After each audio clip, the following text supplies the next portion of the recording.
Mimi. I don't know. Ugh. Hey, Christina. Hi, Carson. Hi, Daisy. Hi, Kimberly. Hello, Kevin. You're struggling, Christina? Me too. I was actually thinking about you because I was like, okay, when I come on, Christina's going to be there and she's going to be like, how are you? And I'm going to be like, honestly, not good.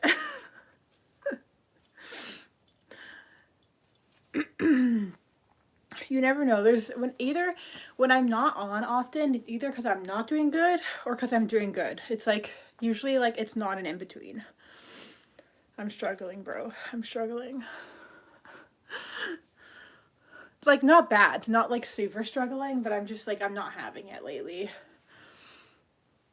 Yeah, I'm not good, Christina. I'm not feeling it. I'm just like I just have no energy and I just have no motivation.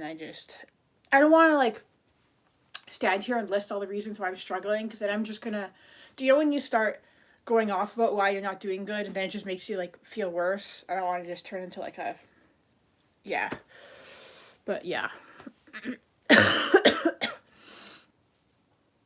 Yeah, so I just haven't been wanting to even really come on. I haven't been wanting to come on here, but the thing is, it's not that I haven't been wanting to come on here, it's that I haven't been wanting to do anything.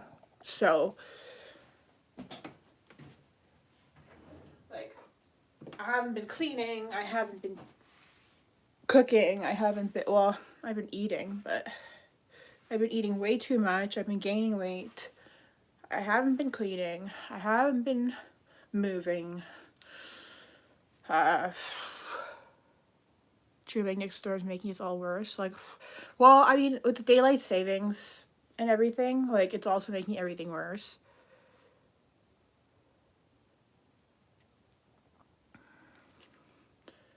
But, I just have, like, extra no motivation, like, extra no will to exist. Thanks, Papa.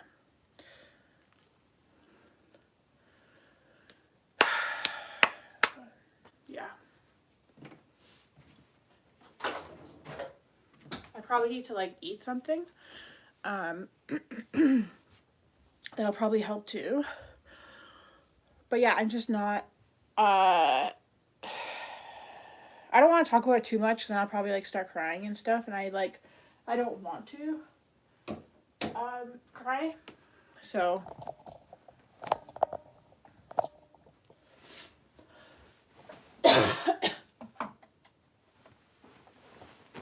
but I just always feel like you guys get me, so then I just start getting all sad because it feels like relatable and stuff. Or maybe just because I'm talking about it, I don't know. If I don't talk about it, then I don't think about it.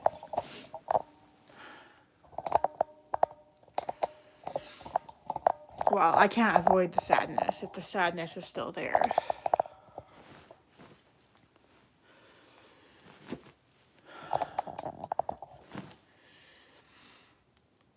What have I been up to? Honestly, nothing.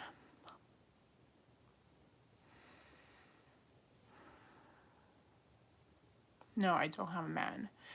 And that's the other thing. And I'm like, I honestly, like, with dating, I don't even want to date. I honestly, I thought I did. Like, I honestly, like, don't. I'm like, it's just like, I honestly have no desire to do anything. Like, I just don't even care. I don't really care about TV either. I'm watching a show called Tell Me Lies, but I don't know if it's so much pressure. It's just that I just don't, like, you guys, I don't have the capacity to, like, enjoy anything. So it's like, I don't, like anhedonia, right? So I do like lasagna, but like it doesn't make sense for me to like be in it's like I'm not saying I thought a relationship would fix anything because I'm out of I'm past that point in my life where I think a relationship will fix things, but I thought I would have fun in a relationship, but I don't really think I will anymore because like I just don't have fun. So it's not me not having a relationship that makes me unhappy or not have fun. It's the fact that I am incapable of having fun. So I do try and get out of bed and shower and do daily tasks. It's just not that simple. Like, it is that simple that I do those things, but I still, I still feel the same way, despite doing those things. I'm 31. I just don't have energy. I don't have motivation. I don't care. I was like seeing this guy, and I was like, I'm 31. I already said that. I just don't care. I don't care.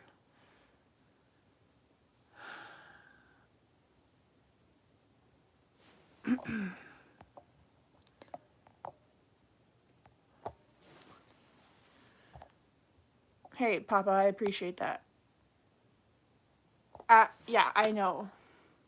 I don't mean this in the wrong way. Please, please, you guys don't take offense, but like, I don't get why I say things and then you guys like repeat them. Like, I know a relationship will not fix my depression. I don't know why you guys are repeating that.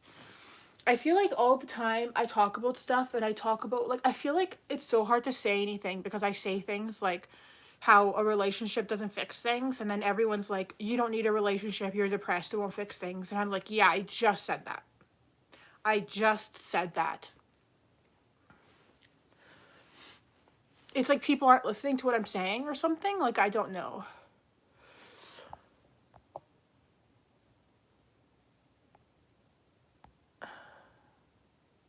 Yeah, Mimi, I don't know, man.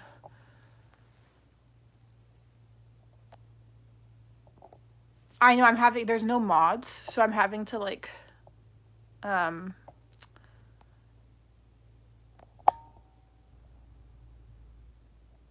I'm having to mod people myself. I don't know why there's no mods here, but, I might just ban them, to be honest. I know it's only me who can change my life. I know. I know. I'm very aware.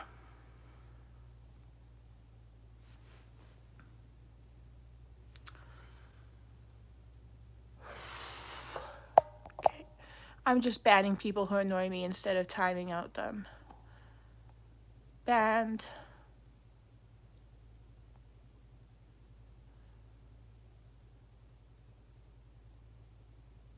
It's 2:17 in the afternoon.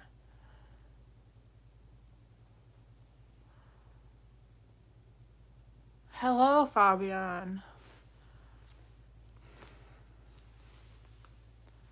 I'm okay. Emmanuel. I don't know why I couldn't pronounce that. What's your problem?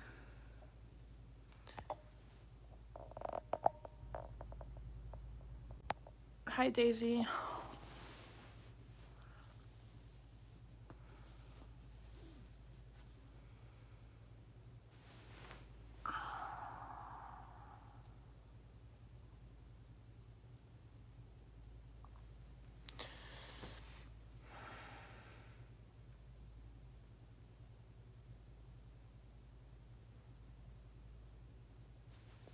What is going on? Fabian, this isn't the first time. Like, I've already banned people who said this a few times. I don't know why it keeps happening.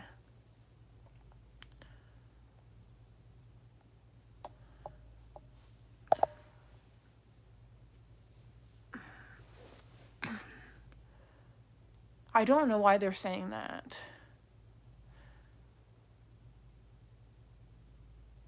I do take antidepressant.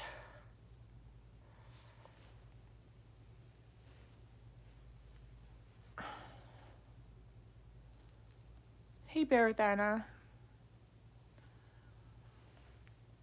What is happening? I'm banning anyone who says that. They are annoying. I've never done ECT, but I've done CBT and ACT and DBT.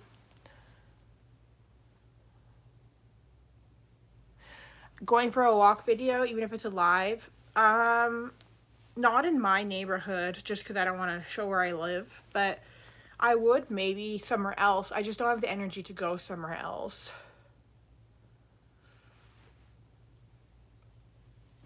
I'm chronically ill, so yes, I am sick, but I don't need to go to the hospital.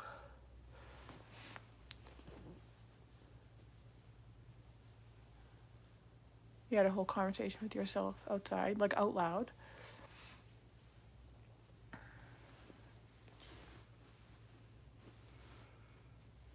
Hi, Mark. Hey, Golden. How are you?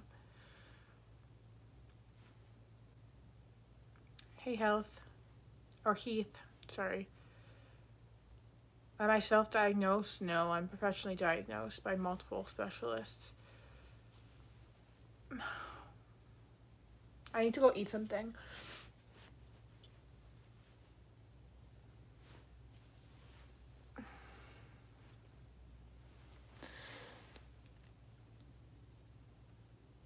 I've never talked out loud to myself, like, ever. I don't even like talking that much in general. Am I self medicating? With food, maybe. Well, I'm not gonna like cook anything like actual food. It's gonna be like prepackaged stuff. Like, I'm gonna make as in like reheat. Pistol, aw. Thanks, Pistol, so much for the donation. Thank you, Pistol. Love ya. Not a single message, just a donation. I mean, with the message donation attached. Thanks, Pistol. I do appreciate that. With 9.99, which that sounds like it's Canadian. You must be a Canadian, Pistol, because when I see a donation, it shows up in your guys' currency, and then it shows up later in my currency, and it didn't change. So it looks like um, it's Canadian. So I can buy myself food with that. Thank you. So I'm probably gonna make. I've tried so many different antidepressants, a lot. Hey, Claude. You're in America? Oh, that's so weird. It came through as a Canadian currency or something. Um, it says US 999. Okay, that's weird. Because it'll usually when it says the donation in the chat, it'll show your guys' currency, and then on my end, like I have my like stuff up here. It'll show me how long I've been viewing for, like how many likes there are, and like my own stuff, and it'll show how much donations there are right here. And then once it goes from your guys' donation amount, it'll go to my Canadian currency. However, it says 999. And if it was American currency, it should go up here. It should change into Canadian currency. And Canadian currency up here from 999 American currency should change up here to like like they're $14. It's such a big conversion rate. So that's weird. It must just be like a weird like glitch or something.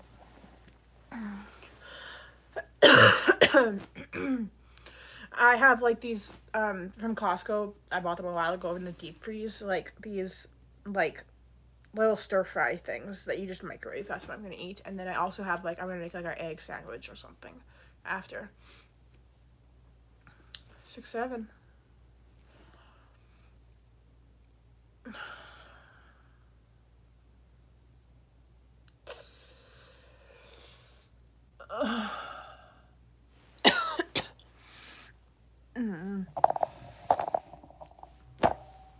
I do look rotten.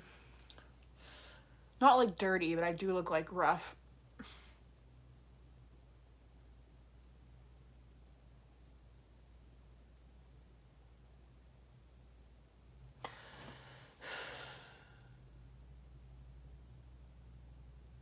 Oh yeah, entities don't bother me anymore now that I like really close to Jesus.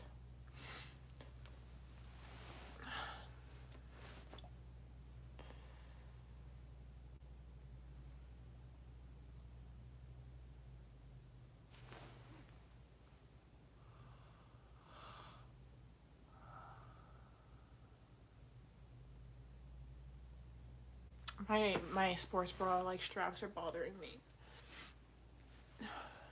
Like my shoulders. Bye, Daisy. Have a good day.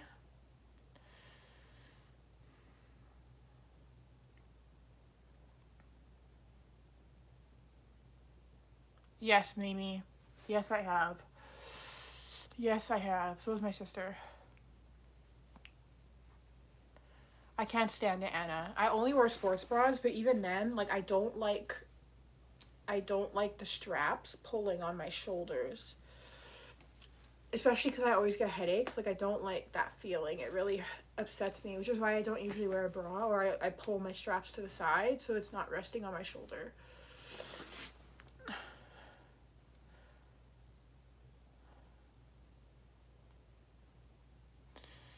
Yeah, I'm getting over a really long cold.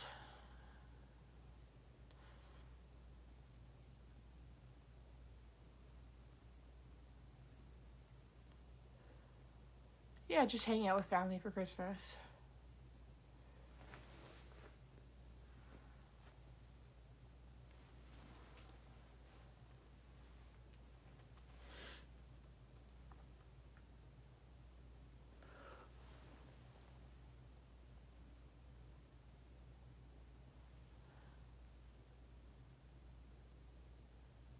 Anhedonia, any improvements? No.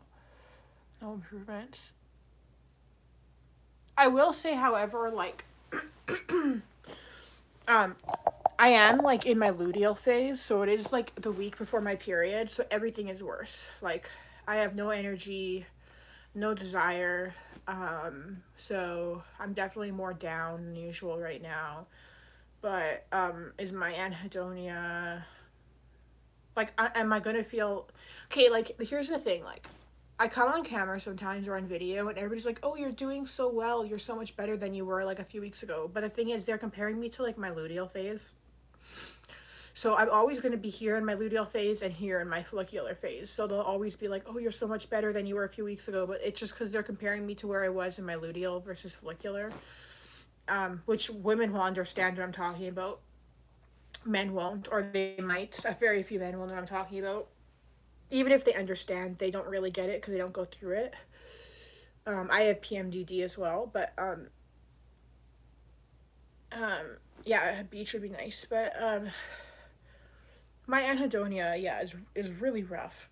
It's really really it's rough.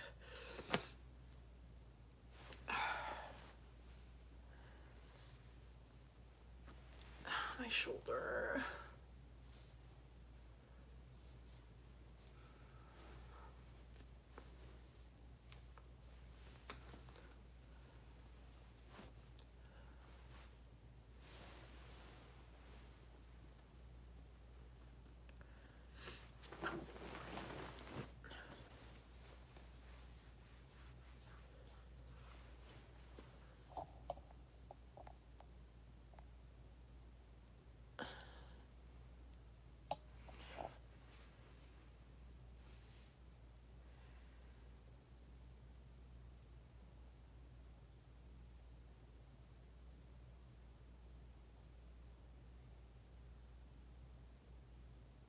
Hello, Daisy. Where'd you go anyway? You left for like a minute and then came back. I thought you had to go like for real go. Yeah, Daisy, my shoulders always have tension in my shoulder. When I hang out with my sister, do I enjoy it? Yeah, she's my best friend. Whenever I go for a massage, which isn't often, I feel like they never like get into my shoulder enough. Like I want them to like put like 100 pounds of pressure into it, you know? Like just so deep. It's never deep enough.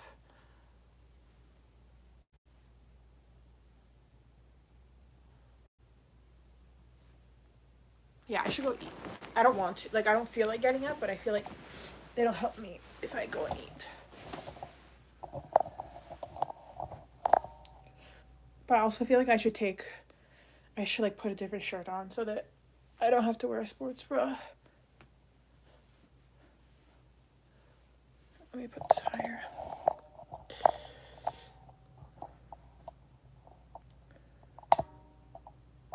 And then they're like, "Oh, do you want more do you want more pressure?" I'm like, "Yes, please." And then they just like don't, and I'm like, "Okay, never mind, whatever."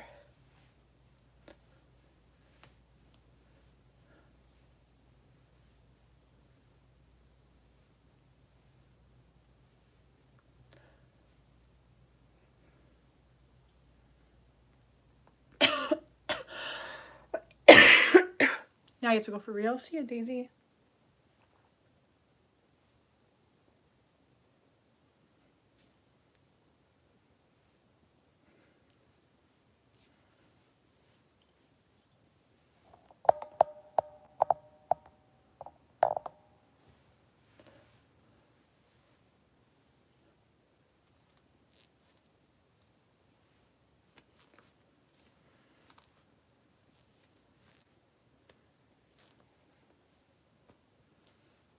This is a brand new shirt and it looks like there's something on it. Hello, Ryan. Deep tissue massage. It's never deep tissue enough. Like I want them to like get in there. Like I mean like never strong enough for me.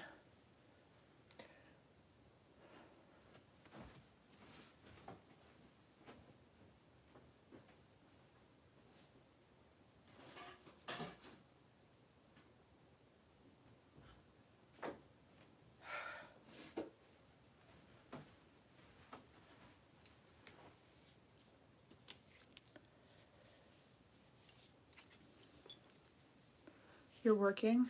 Are you working from home? Aw, thanks for watching my TikTok. Yeah, I know you're always on my TikTok, Christina.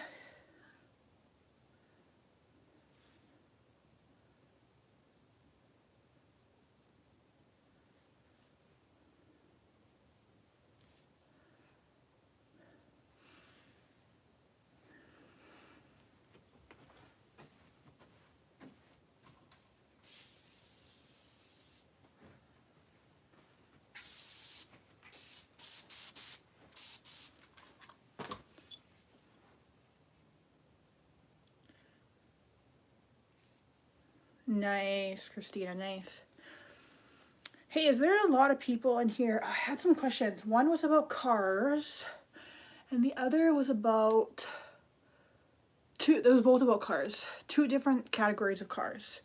One was about dash cams, and two was about transmission fluid.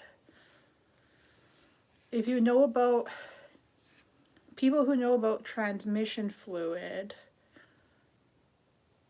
does anyone here know about transmission fluid or dash cams? Anyone have education on this?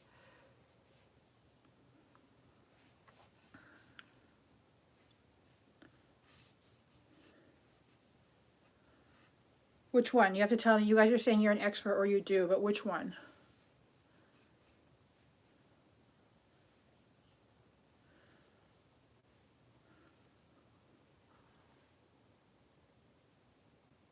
That, yeah, Fabian, that's what I want to ask about. Okay, so let's start with the transmission fluid. No, let's start with the dash cam. So I was thinking about getting a dash cam, but let's just start with the dash cam, okay? So I was thinking about getting a dash cam, but does it have to be plugged in all the time? Because then you just have a wire hanging the whole time, and that's like annoying, isn't it? Having a wire hanging the whole time.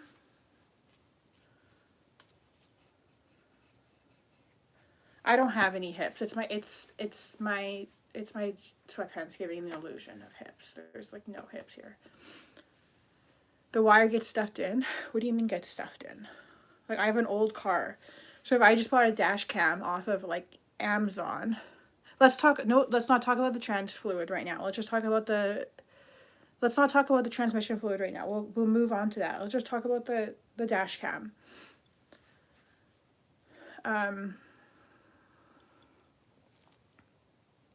Thanks, Jess. But if I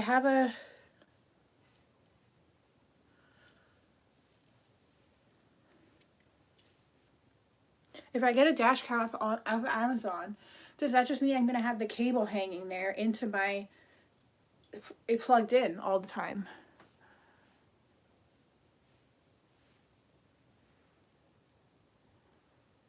Run it across your windshield, up the headliner, down the side of your windshield, across your dash, and down. It won't be in the way.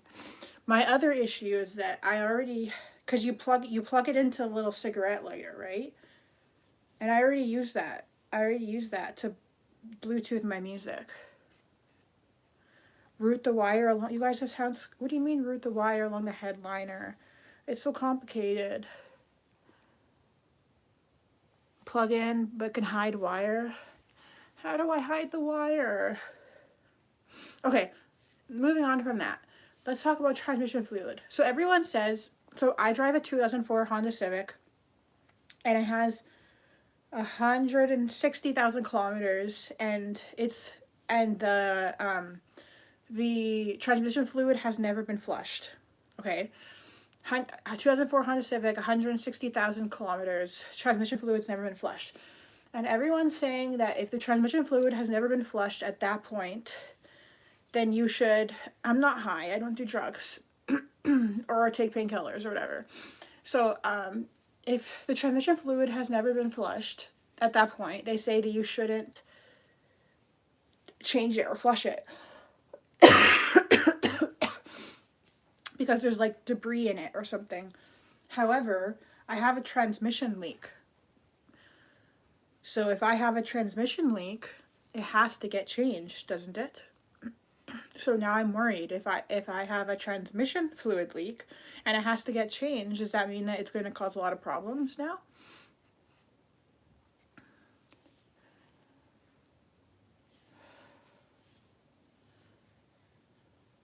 This is a Theracane.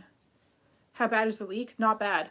Like, it doesn't leak. I can't see any leak in my garage, but when I get my oil changed, both places tell me I don't have a husband. Both places have told me I have a leak. Both oil change places I've gone to have told me I had a leak in with my transmission fluid. But I'm like,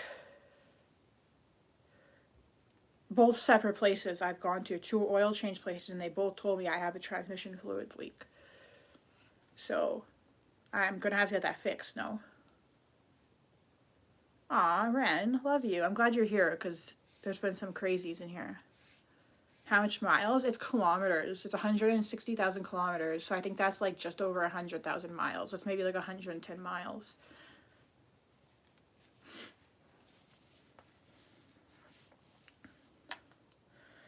I don't know. I'm not going to get them to fix it. They don't fix it at the oil change places. They don't fix it there. They were just letting me know that it had a leak. So from what you've seen, changing is okay, but not flushing. Okay, see, that's what I'm wondering. I know the car is good. I'm just wondering if it's going to be an issue. If I have a leak and I have to get the transmission fluid leak fixed, if they're going to change the fluid out, and everyone's saying it's bad to change the fluid out once it's already been, it could just be the gasket. So if it's just the gasket, are they going to have to change the fluid?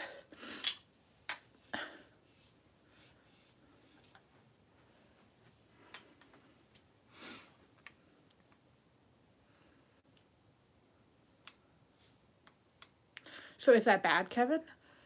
Because it's never had it changed before, and that's what I'm worried about, because everyone said it's bad. Because I'm going to bring it to my mechanic. Like, he works out of my old neighborhood. He's like 70 or 60 or 70. So he's going to be the one who does it. I called him and he says to just leave it for a little bit. I don't think he was trying to up a sale because they don't do it there. The oil change place doesn't do it. They weren't trying to sell me anything because they can't even do it. They were literally just telling me. They're like, by the way, you have this leak. Just by the way, that's all. They were actually turning me away. They were like, we're not going to change your oil because you have this leak. Just so you know. Well, they're like, we can change your oil. But anyways, I got my oil changed. Long story short. This happened a while ago. But then I've been learning more about transmissions and how you're not supposed to change them if you haven't changed them or something like that. It's okay to change the fluid. Ask my mechanic.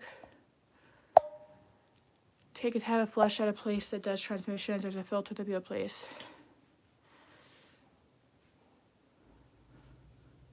Yeah, I don't even know what color it is. Okay, I guess you guys are right. I should just ask the mechanic. I'm just all paranoid now that my mechanic is gonna fix the leak, drain the fluid, and then my car is gonna start slipping or whatever they're calling it. I don't even know what slipping is. But now I'm scared because I can't risk something happening to my car. Like, I need my car. I know it's supposed to be red. My dad told me it's supposed to be red, but my car is old. Like, my car's 20 years old. What if it's not red anymore? Like, what if it's all dirty and not red? Because apparently it can be not red. I trust my mechanic, yeah. But then why is everyone on the internet saying that they got their transmission fluid flushed after like 100,000 miles and then their car started slipping? Their transmission started slipping.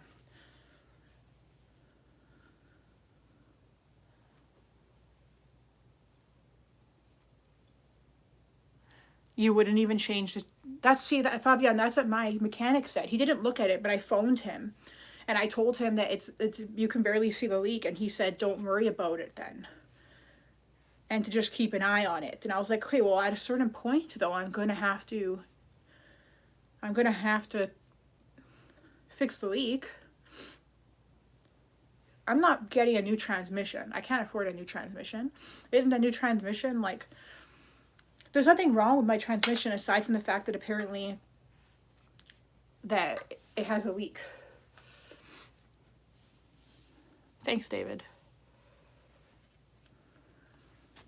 I'm just paranoid, you know, because I don't want to make a wrong decision and then screw my car up. I can't see it leaking. I was told there was a leak from two different people separately. My dad told me to put a piece of cardboard in my garage underneath the front of the car, like where the engine is, the hood of the vehicle, and check for a leaking of red liquid, like a red oil or something. And I didn't see anything. So I couldn't see anything. But I mean, like, I also don't know what I'm doing. So my dad must be old. Why? My dad's not a mechanic. Keep that in mind either. Like, my dad's not like super like a car person. My dad's handy, but he's not like a car person. I think it's weird to assume a transmission can't last. I think it's weird to assume, Golden, that a transmission can't last 100,000 kilometers. I think very, very, very many vehicles last 100,000 kilometers. To say that you need a new transmission at 100,000 kilometers is insane, in my opinion. Hey, it's okay, Ren. I don't know either. That's why I'm trying to learn. I've been watching all these car videos and like trying to learn about maintenance and like stuff because I want my Honda Civic to last me. I want my Honda Civic to last me. I'm trying to make. I want it to last me like 1,000,000 kilometers. You know, like. But I think if I could get 500. Yeah, William says cardboard is a good way of checking. I thought so too. Someone said my dad's old for saying that. My dad's 59. He's not that old, but this is a Theracane. But what was I gonna say? Oh, Golden, I drive a Honda Civic, but I think that I would like. Okay, yeah, that's what I would do in order to check. But if you don't see anything, I think you're all right. But of course, I don't have eyes on it. Yeah, I mean, I wish you did, Fabian. I feel like you would fix it for me. But I need. I feel like I want to get 500,000 kilometers out of my car.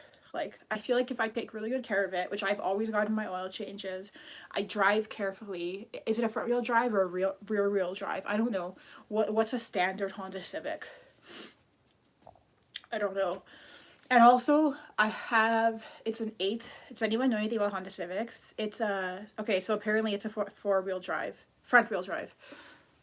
And Hunter said it's a front-wheel drive as well. Golden and Hunter said front. So I've been learning all about cars lately, or especially about Civics and cars.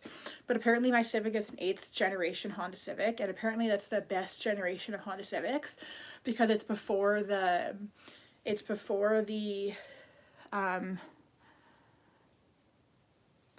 not really a crop top. It just keeps pulling up, and I also like the way it looks better like this. And I have a long torso.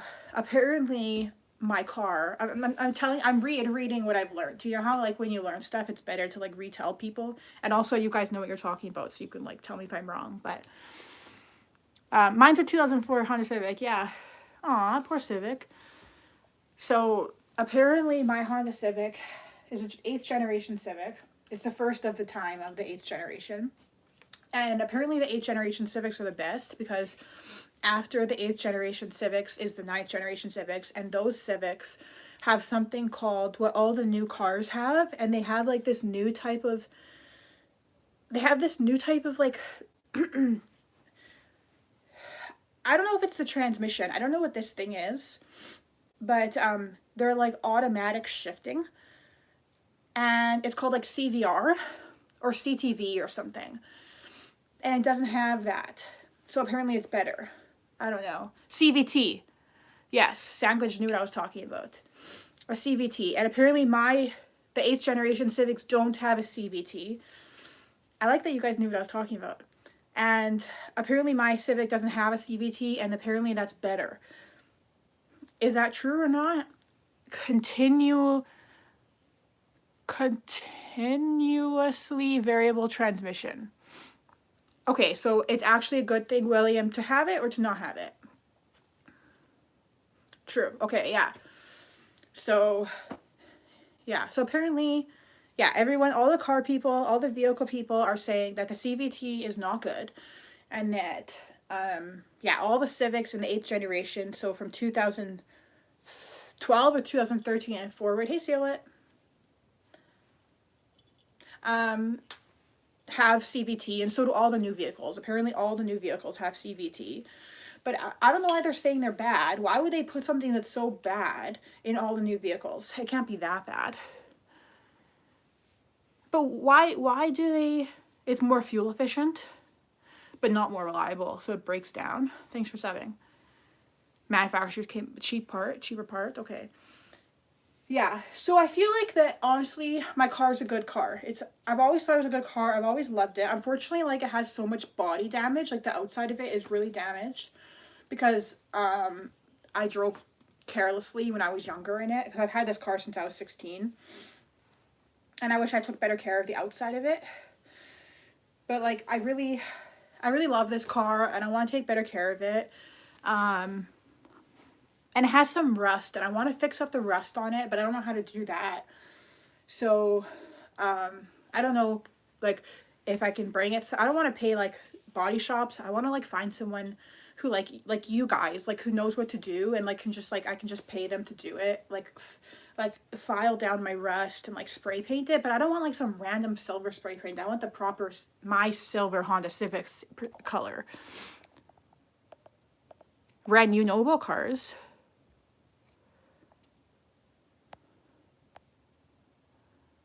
You think 500,000 kilometers for my Civic as a lifespan is reasonable?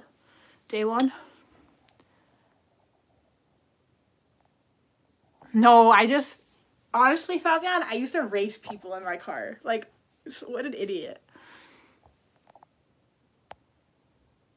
You know a lot about transmissions? That's funny. It just looks like... Okay, so, like, one time I was driving my car, and I was driving in a parkade, and there's, like, a big, like, I don't know what stuff is made out of, but, like, you know, parkades are made out of, like, cement. I don't know. And I was driving. So here's, like, me, like, beep, beep, beep, beep. And I'm driving, and I'm telling you guys I'm being a bad driver. So I'm being a stupid driver. I wasn't a bad driver. I was being a stupid driver. I was always a good driver. I drove too fast. I used to drive too fast. So I've always been a good driver, but not in the sense that I drove too fast. So I was in my parkade, and I was, like, pulling into my spot, like, zooming into my spot. But there was a big piece of cement here, like, and I was driving, and I went like this, and I drove, and I hit the piece of cement right here. So I ripped out, like, a chunk of, like, on my car. I drove, like, into it like this. So the side of my car has a big rust piece there.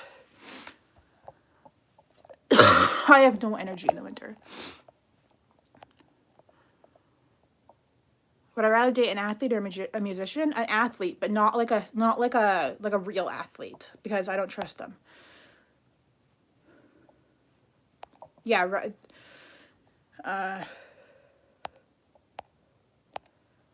My Fender? I don't think it was my Fender. It was like it's a sedan. It was by my my back passenger seat. Maybe that's what it's called. I don't know.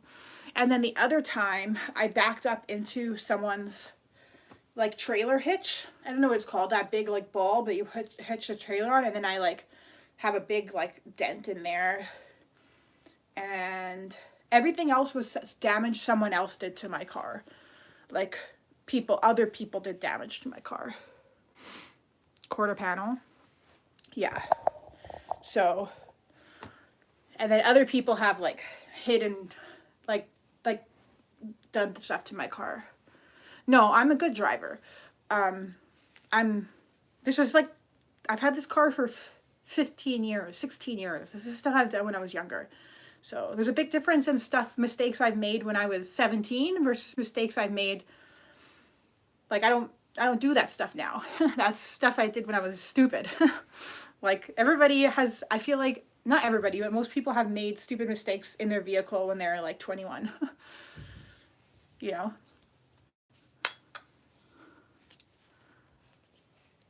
I have no energy in the winter. Okay. Now I need to go eat something.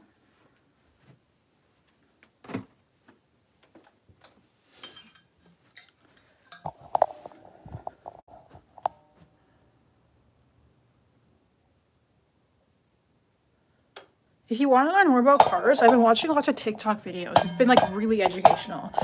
Like over the past 2 days, I'm watching them and I've learned so much about so much stuff. Doesn't mean I'm gonna be able to like fix them on my own or anything.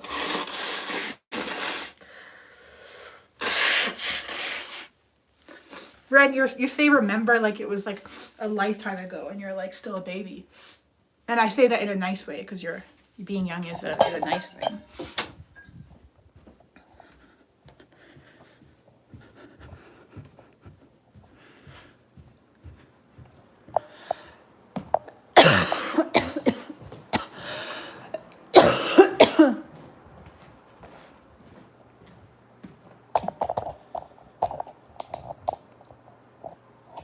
Alina the mechanic as is.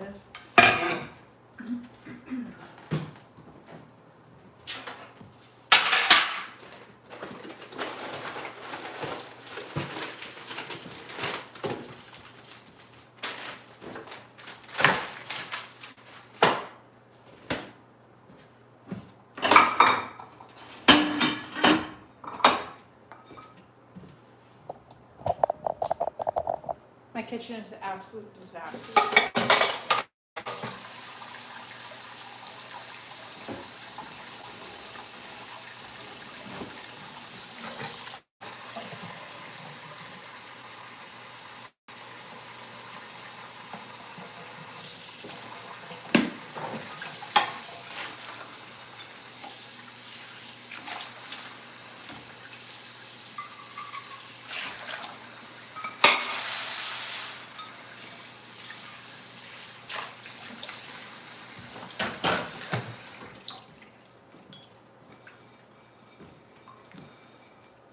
I'm gonna make like egg McMuffin sandwiches, like McDonald's copycat.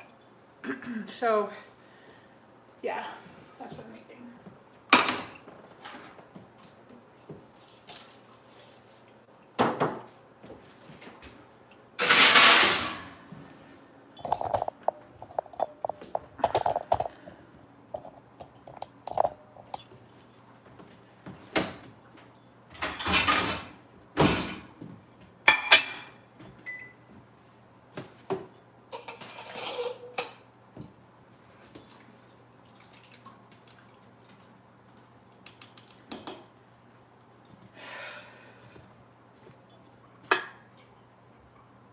Yes, Daisy, absolutely.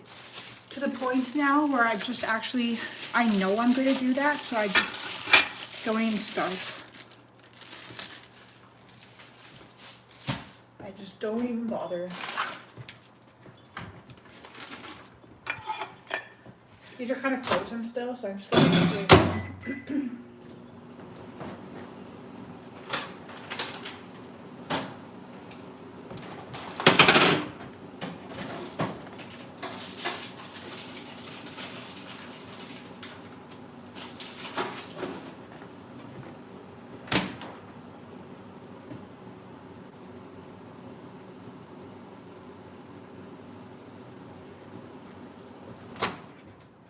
Yeah, it's non-stick, but I'm still gonna put a little bit of, I would put butter, but I'm too lazy to, I don't feel like getting it.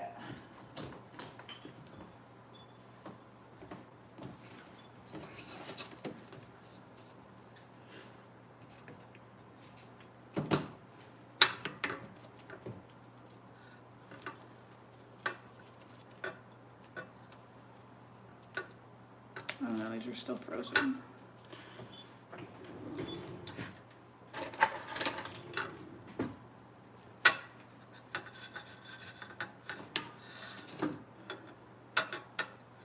Yeah, I lose interest really easily.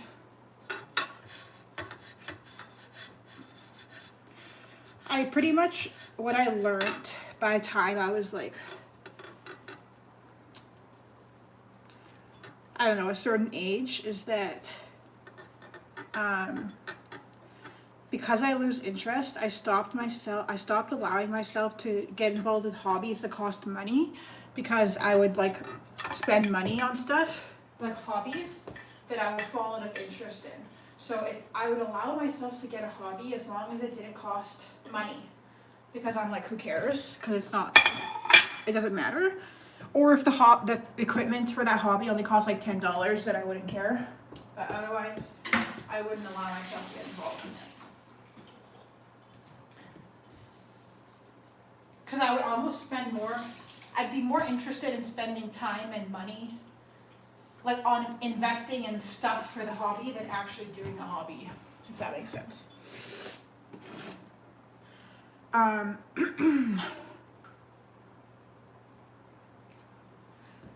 Yeah, juggling is fun.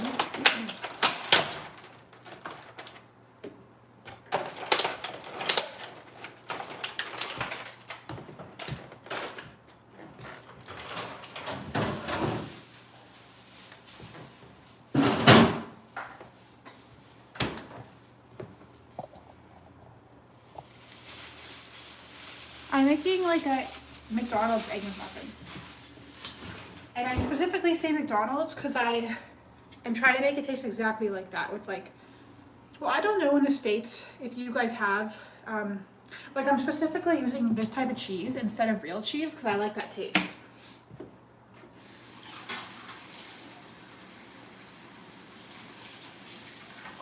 And I don't know if in the States you guys have Canadian bacon.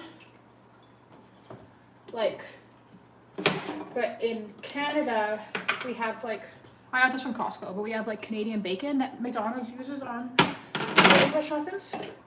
I have to go to the bathroom. I'm just gonna do that before I start.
Thanks, Anna. Thanks, Chris.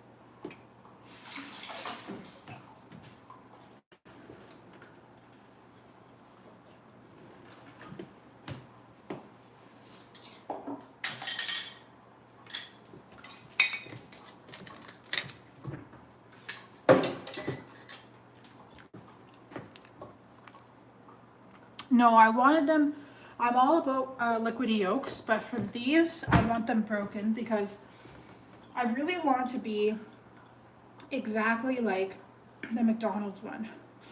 And they break their yolks. Every time I've made it without broken yolks, thinking that's how I prefer, I'm always disappointed.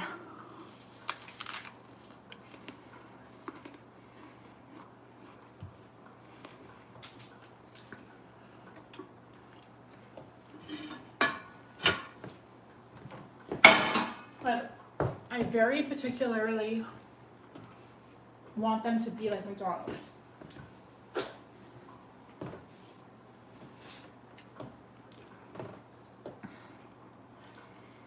Yeah. For a sandwich, yeah.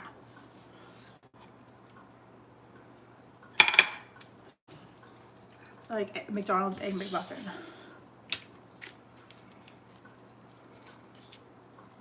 Yeah, I don't know why they're so slow to cook. I didn't turn the heat on until I cracked them.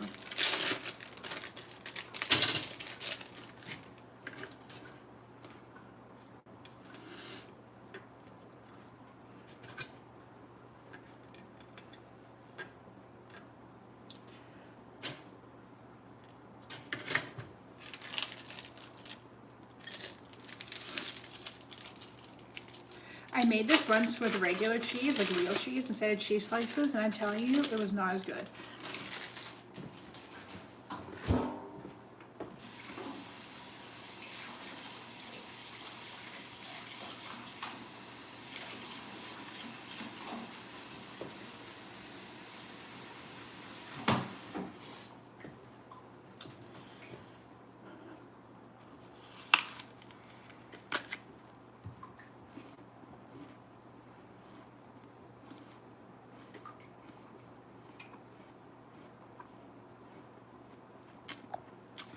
Were you, Vince? Yep.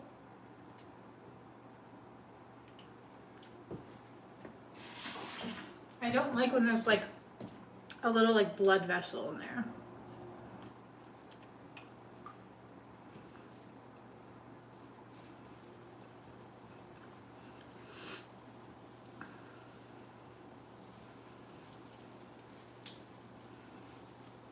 I try to make them, while they're still like able to form a shape, I try to make them a little bit shaped like a, I guess you can't really see, but I try and make them a little bit shaped like an Egg McMuffin. Sorry, an English muffin.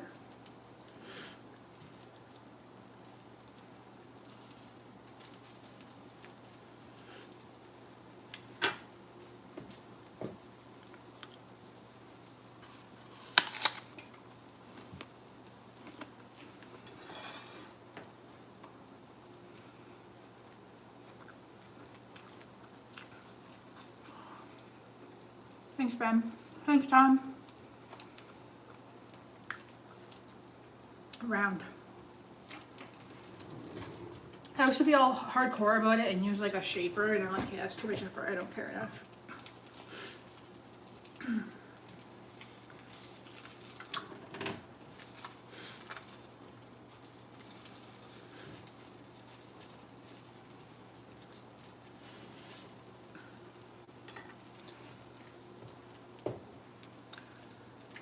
Turn the heat down.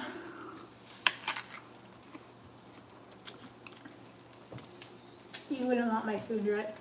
Sorry, you wouldn't want my food, Ren.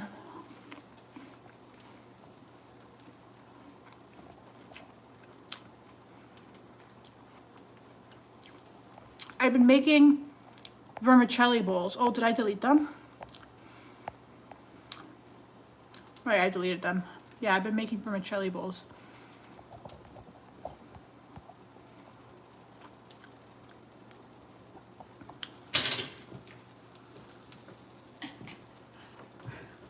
Sorry, I just think that's funny.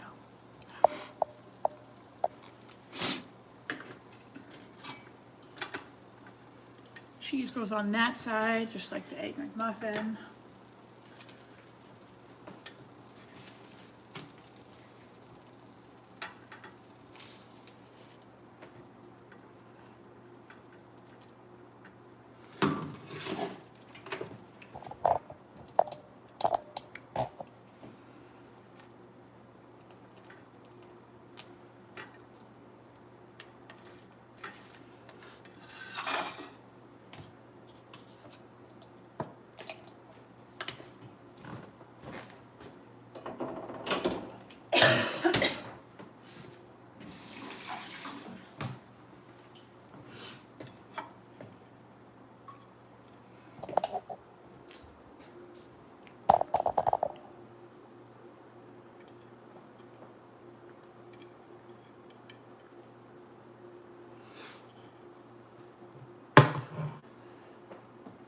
I just have to finish this fiber first.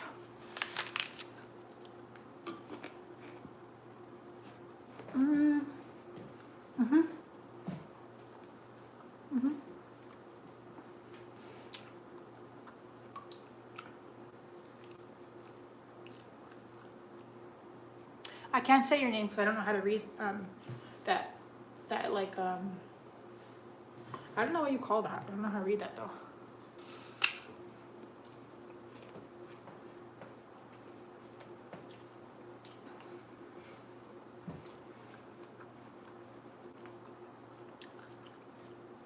I like my favorite English muffin. My favorite egg muffin is this kind, the one with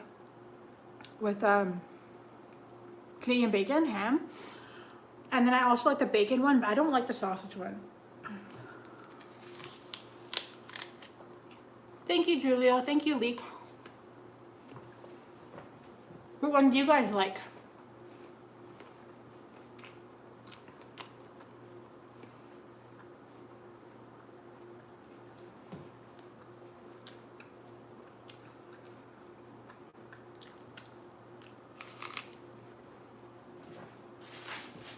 I got the giant pack in Costco of these. There's like a pack of like, it comes with 4 of these, like 4. And then the Costco pack of the Canadian ham, Costco organic eggs to make these.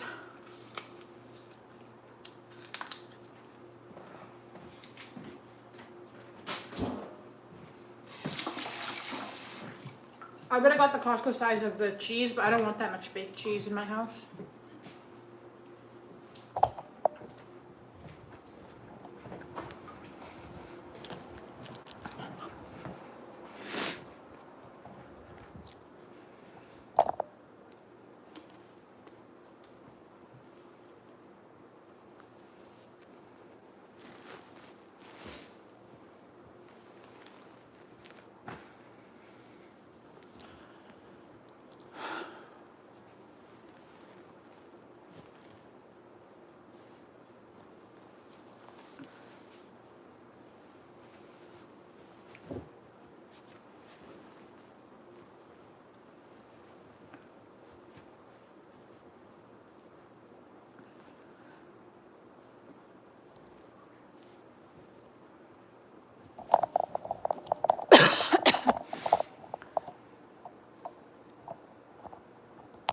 Any desserts? Oh my gosh, yesterday I ate like half a box of, I ate half a box of Halloween candy. I've gained like 10 pounds in the past month. That's really bad.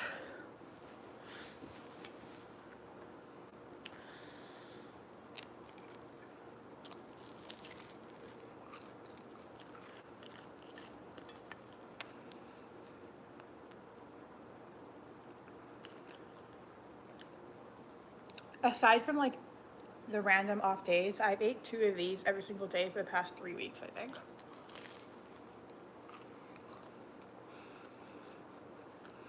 Ottawa? Why Ottawa?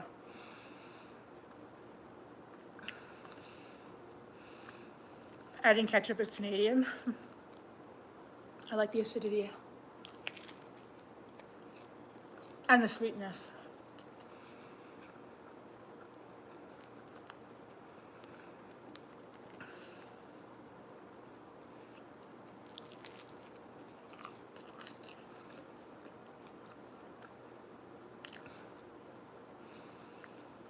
McFlurry coupons? I wish. You guys are so... Aw! Thank you so much, 10 Mount. What a treat. What a pleasure. Thank you for the $10.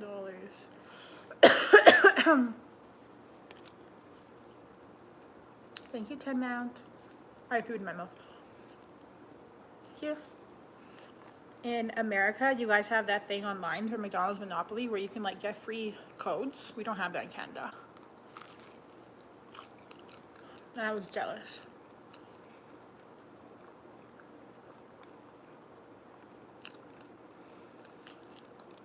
Use them up, Fabian. Use them up. Lincoln, your bike is so tough.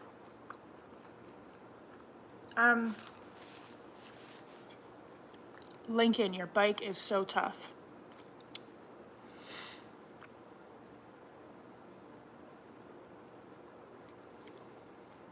Ew.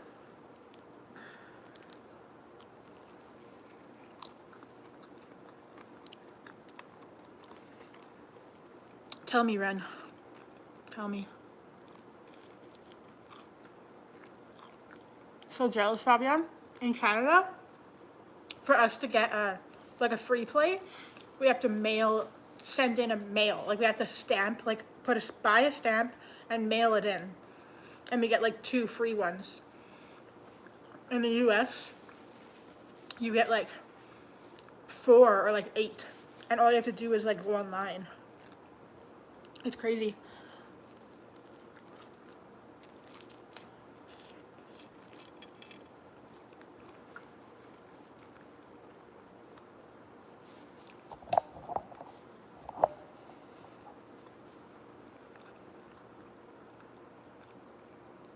Okay.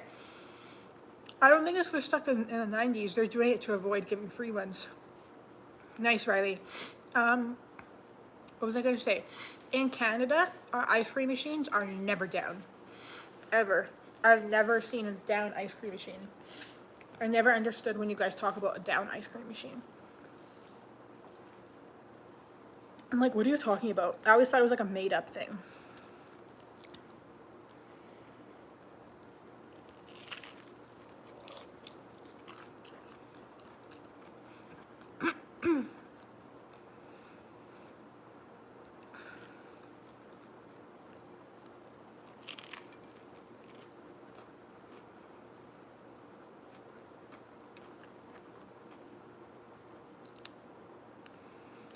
Canada's very expensive to live in.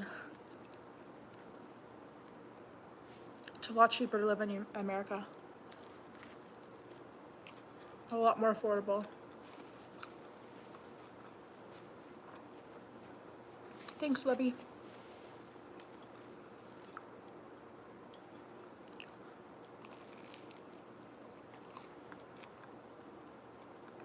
In New Brunswick, you've had the ice cream machine not working.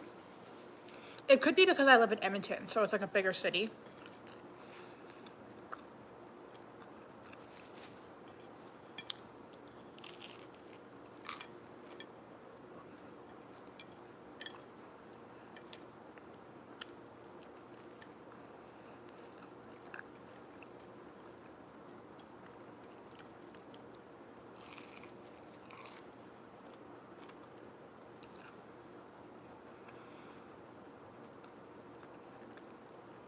Did anyone have a parent buy them a car growing up? Because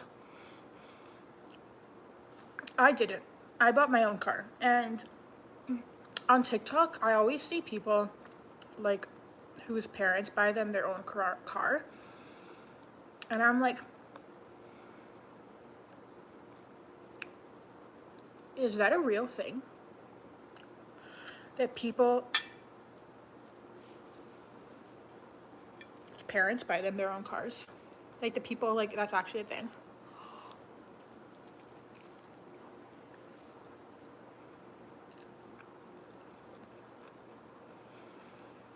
Like, feel what your parents bought you a car.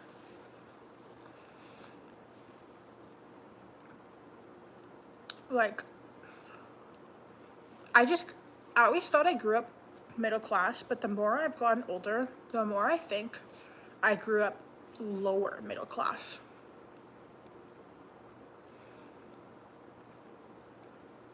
Your parents bought your car?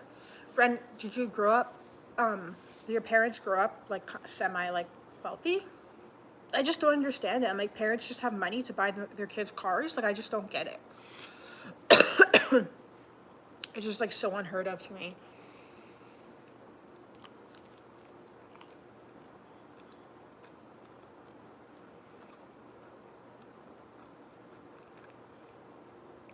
Like, I paid for my own phone bill, my own phone. I paid for everything. I've had a job since I was 14 years old.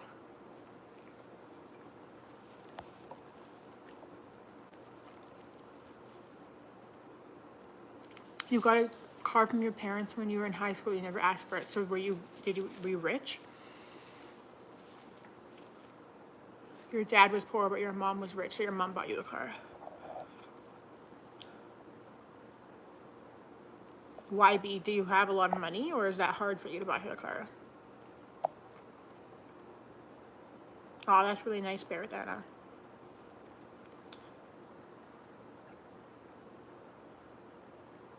All right, that's fair, Fabian. I feel like that's a little different than like actually straight up buying you a car. Oh, that's awesome. The silence. That's awesome.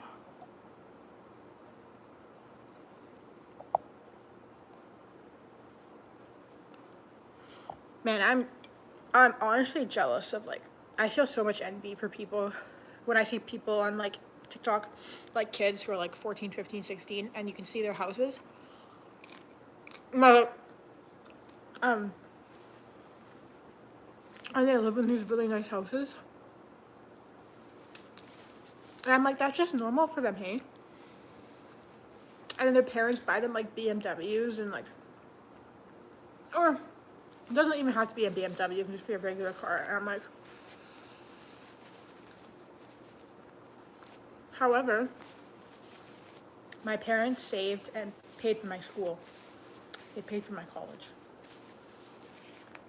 But I don't think, so I'm grateful for that. But we say spoiled, but are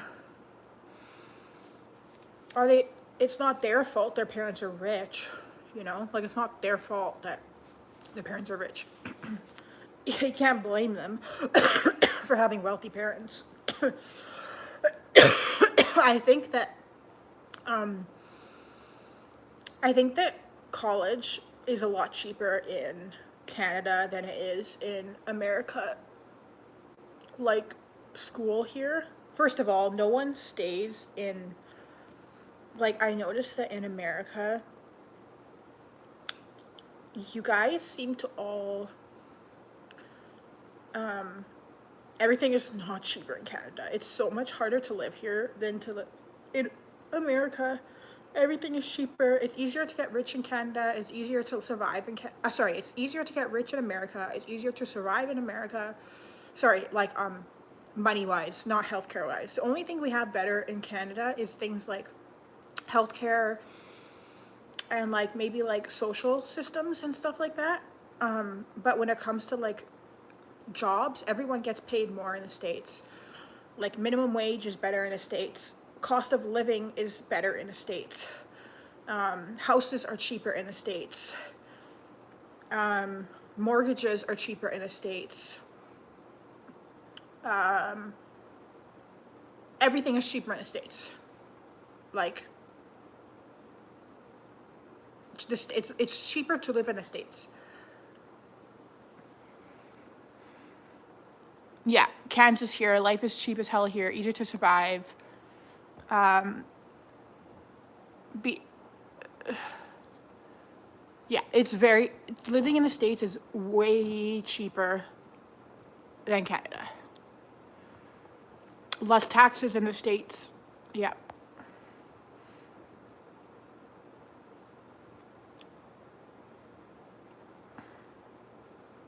Healthcare is free in Canada, Ren, yes, but we still have, we all still pay for insurance plans. Like, it's free in the sense of, like, big thing, like,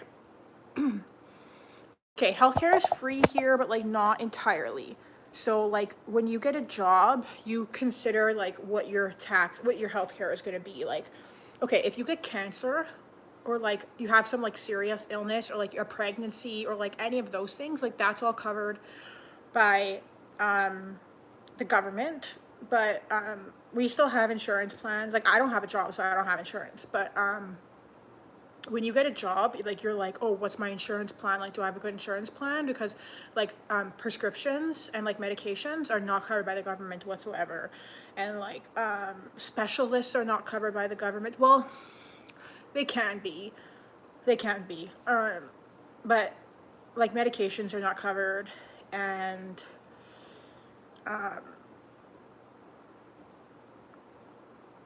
but yeah, it's cheaper to live in the States for the majority of people.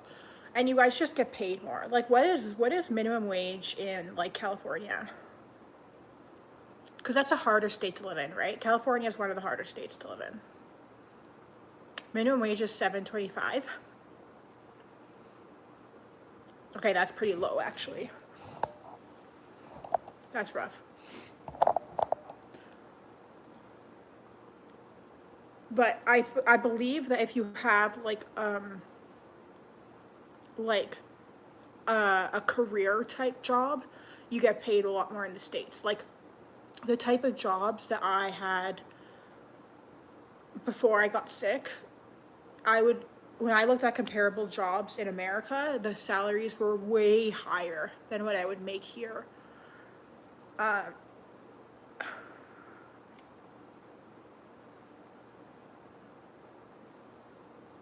It will be 16. Bear with Anna says it will be 16. And okay, minimum wage will be 16 in 2026. So that's almost $20 Canadian. So our minimum wage is way less than that. I don't think I have food stuck in my teeth. Maybe I do, though. But yeah, no, it's cheaper to live in the States. If you have some money. If you're like poor, then I don't know. I don't have the answer for that. Nice, Buffalo.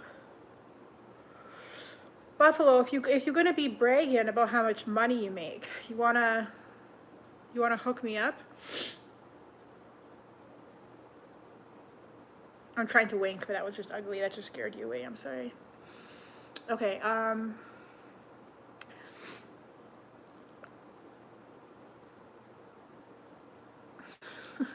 mean, Buffalo's.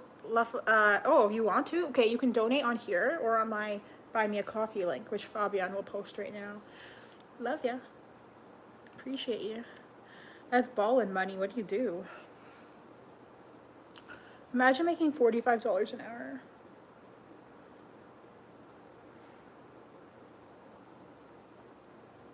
Oh, chocolate cake. I like chocolate cake with peanut butter frosting.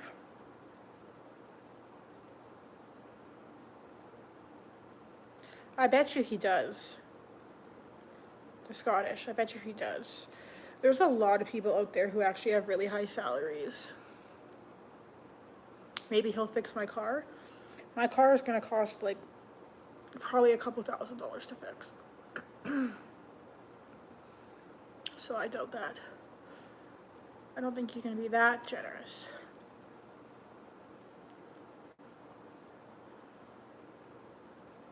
I make $20 an hour? No, I do not.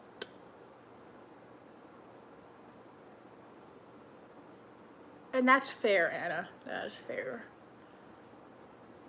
Aw.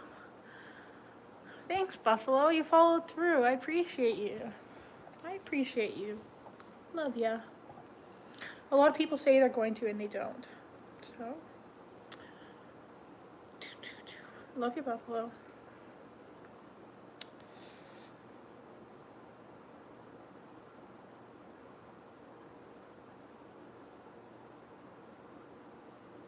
Big win. I'm thinking about the chocolate in my cupboard.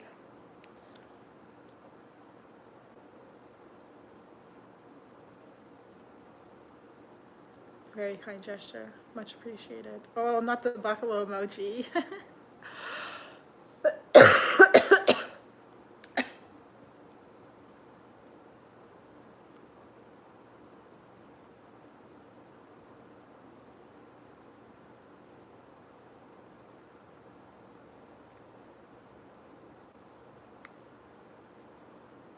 No, no, there is no one who's gonna send me $1,000. I'm not gonna bother asking for that. I'm very gracious for anyone who wants to send me $10. What's wrong with my car? Transmission leak and an oil pan leak. And a bunch of other stuff, but those are my major ones. I also, like, my mirrors fallen off. Well, shattered. Same thing. My favorite ice cream flavor? Cookie dough. I showered last night. Why do I look dirty?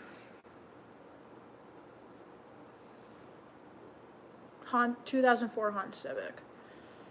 I was talking about it earlier.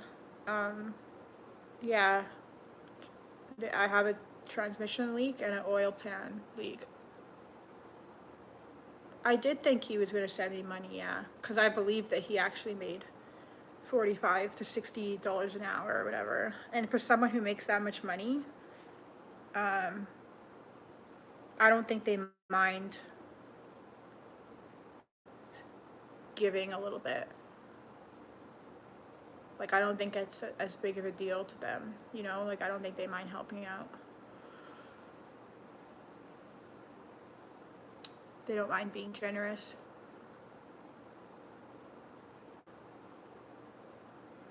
Yeah, see, I was saying though, because Buffalo, that everyone says that because it has 160,000 kilometers, and people say that if you haven't changed your oil or your transmission fluid yet, then you shouldn't. But I'm like, if I have a leak, then it's going to have to get changed regardless. So now I'm worried that when they do the leak and they change the fluid, it's going to damage my transmission.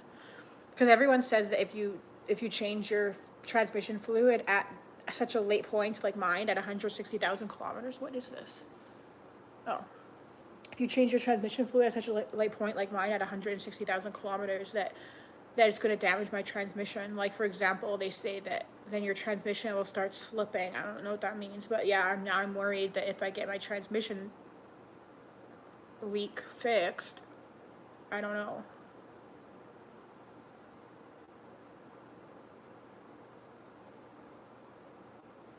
Well, I think that that's his salary. Like, he has an hourly wage salary type of thing.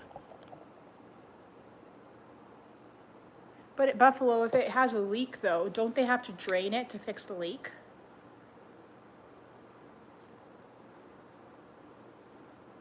I don't know. I think I actually do have a cold that I'm recovering from. I don't know, though.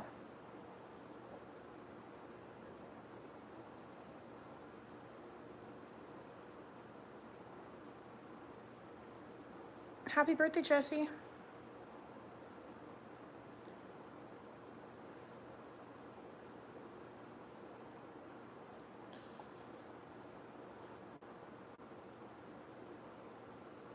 Okay, yeah, Buffalo. I'll have my mechanic said the same thing, to just leave it. But he didn't look at it. I just called him over the phone. I said I wanted to bring it in. He said it's fine, just leave it. And I was like, okay. So I think I'll bring it in this spring. The guy who changed my oil was helping me out. I was like, please help me, sir. And he said in the spring to, like, clean it all off and then drive around and see how it looks. Because he also said there was something else wrong with it. It was like, oh yeah, there's something else wrong.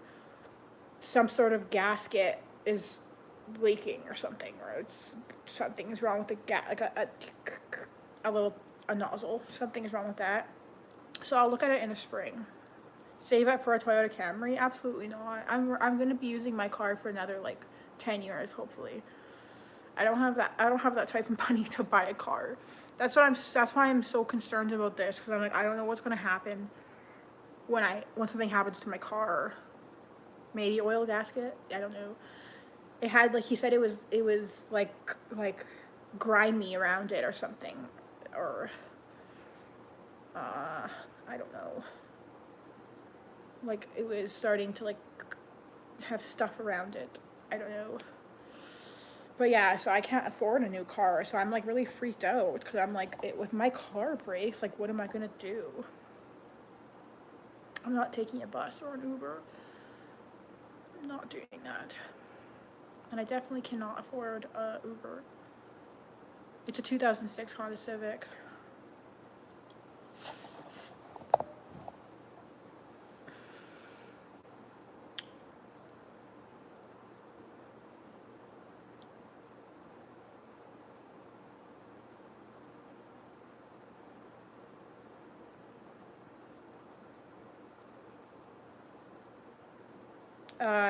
Public transportation here is not good. Not good. It would be different if I lived in like Vancouver or something, but I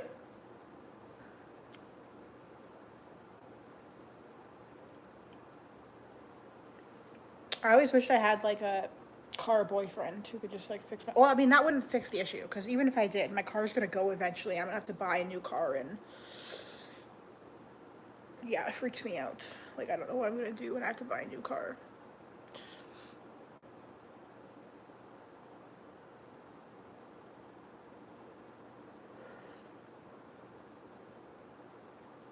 I live in Canada.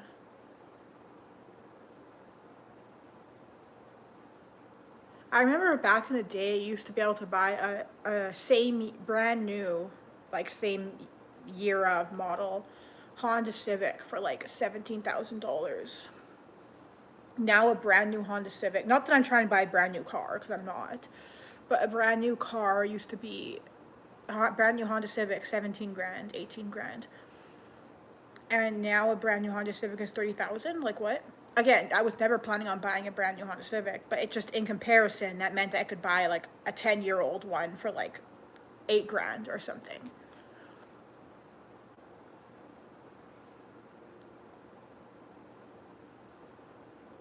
Like I've never had a car payment before in my life. I bought my first car cash because I was in college, so I just saved up money and bought it. Excuse me. Did I say I was in college? No, I was in high school. I bought my car in high school. 2002 Acura, and it was $30,000 off the lot. Okay, am I making things up then? Maybe I'm making things up. I swore a base model Honda Civic back in the day, like back, say like 2012. A base model Honda Civic off the lot, brand new, could be 18 grand in 2012, I swear.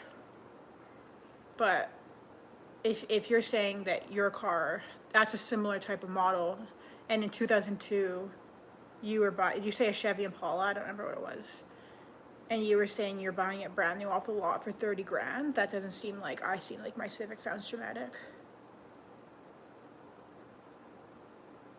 I bought my car in 2012 as well. That's when I started. No, I got my car in 2011. Well, Buffalo, do you think my Civic will get to 500K?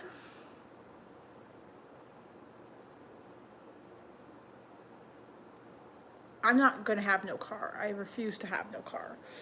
And I'm not going to have car payments because I don't have enough of an income to have car payments. That's my problem. I'm afraid something happens to my car because then I'm going to be screwed. Like I've been living with no car payments for 16 years because I bought my car cash when I was in high school. I just saved up I worked full time in high school and I saved up every single cent I made and I used that to buy a car.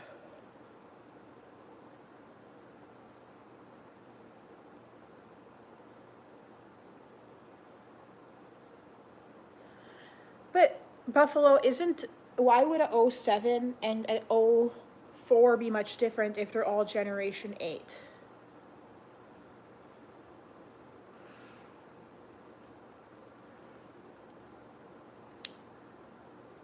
Engines are cheap. Okay. How much would a new engine for my Honda, my '04 Honda Civic be?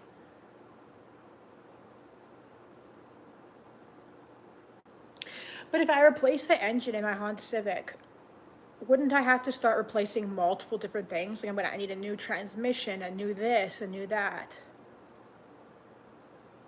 A Toyota. Everyone's saying a Toyota is good, so maybe that's a. I love a Honda though. Yeah, a used car in full, absolutely.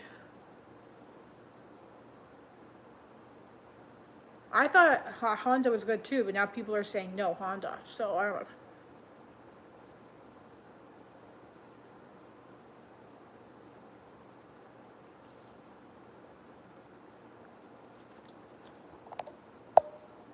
Well, Tom, Buffalo was just saying the engine it would be cheap, so I feel like it would cost me the same amount it cost me to buy the car, because I didn't spend that much on the car. Aw, thanks, Isabella.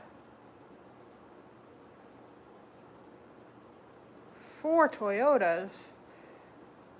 Send me one my way, please. You have a model year right before they made a bunch of changes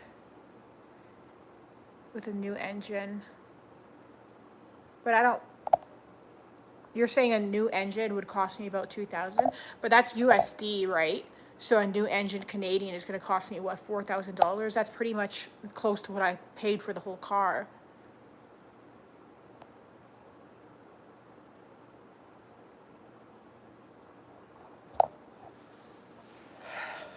I feel like at this point, I feel like I don't need to worry about this, right? Like, there's nothing wrong with my car. It's 160,000 kilometers. That's kilometers, not miles. So that's like 110.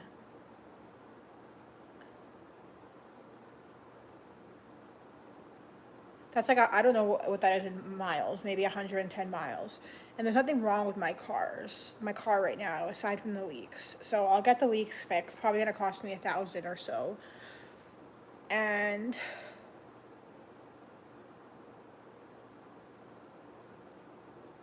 that's true, Mimi. I did pay more than 4,000 for my car. I paid a few thousand more than that.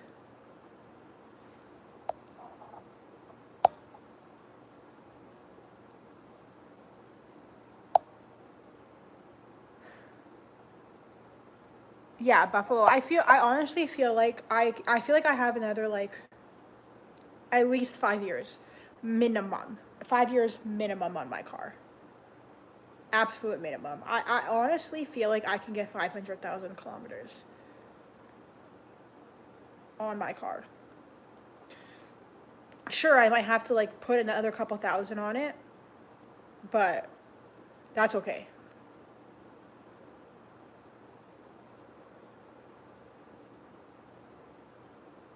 Now, does anyone think it's possible to get like 700,000 kilometers on my car? Possible?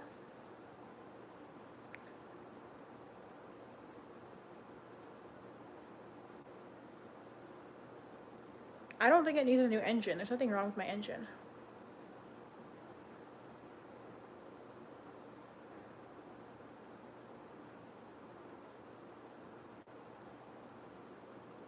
But Matthew, it's not that many problems. All I have is a oil pan leak and a transmission leak. Is that bad? It's not that bad, is it? I don't know. I don't know anything about cars. Thank you, Lewis. Thank you, Vivian. I've got oil change like on the dot. Well, that's dramatic, but you've only seen 5. Okay, you guys, I'm talking kilometers. Can someone say how many kilometers it is in miles? How much? 500K. How much is that in miles? I'm saying kilometers because I'm Canadian.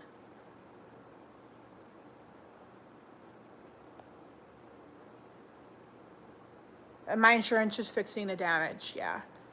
Well, not my insurance, but the other company, the other car's insurance.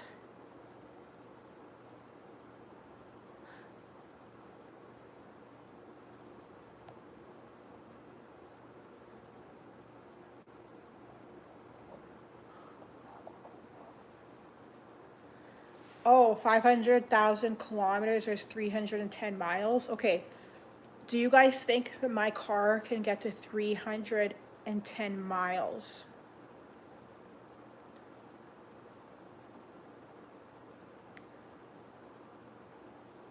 Yes, right? That's so reasonable. Wait, when you guys talk about car mileage, you guys are talking in miles, aren't you? Not kilometers. Right, but I'm fine with having to pay to get some stuff fixed. You got almost 400. Okay, JSL is saying they got 400,000 miles on their '08 Civic, but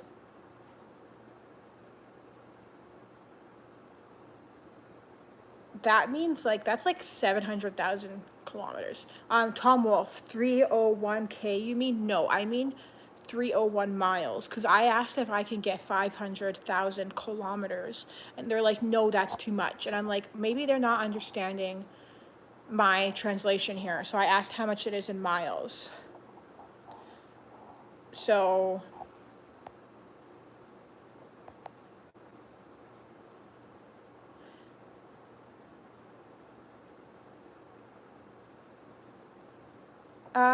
so when you guys look at your vehicles and you guys look at like your speedometer or whatever that thing is called that tells you how many numbers you put on your car in the US, is your guys' in miles or is yours in kilometers? Because in Canada, ours tells us in kilometers. Like that's the odometer. Yours tells you guys in miles. Okay.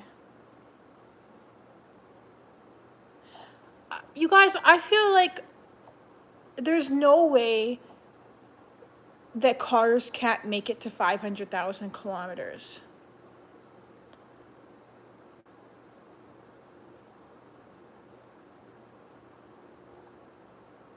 Like, come on.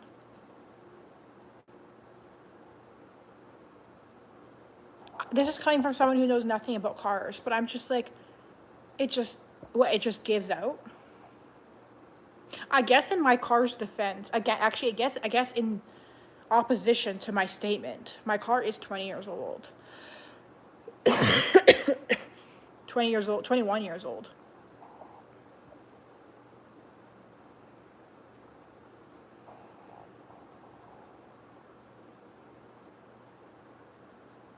I don't know what that means, Nate. I'm not even sure if that's an insult or a compliment. Oh, are you saying that because I'm talking about cars? No, I'm just actually trying to figure out if my car is going to last. I'm not trying to be a car person by any means. I'm not a car person. At all. I just want to know if my car is going to last because I don't want to have to pay for a new car. See? AAP says they know someone with over 1 million miles on it and they're Acura. That's what I'm saying. What do you mean some vehicles are getting 1 million miles and I can't get 500 kilometers? That's 300,000 miles.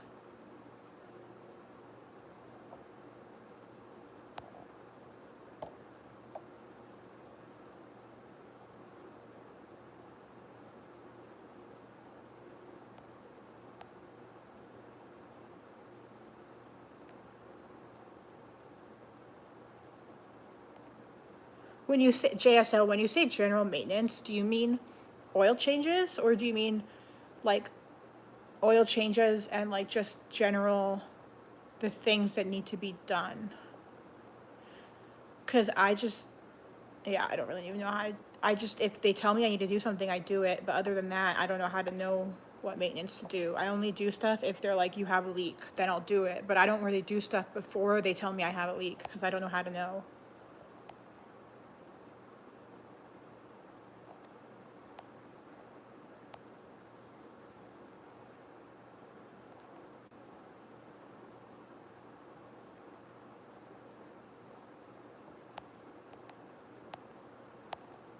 Oh, Nate was trying to insult me. Okay, I get it.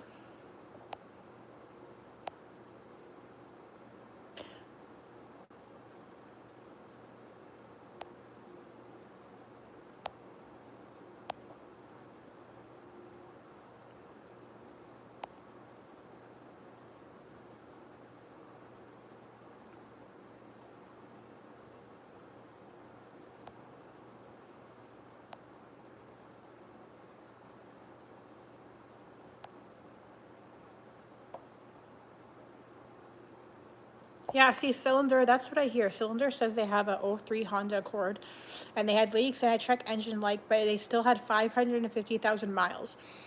But everyone's telling me that, like, they don't even think I can get even close to that, like, not even close. And I have a Honda Civic, 2004, but, or 2006, sorry. And I'm like, why not? Why can't I get even close to that? When everyone else with Honda Civics are, like, saying they're getting high numbers like that.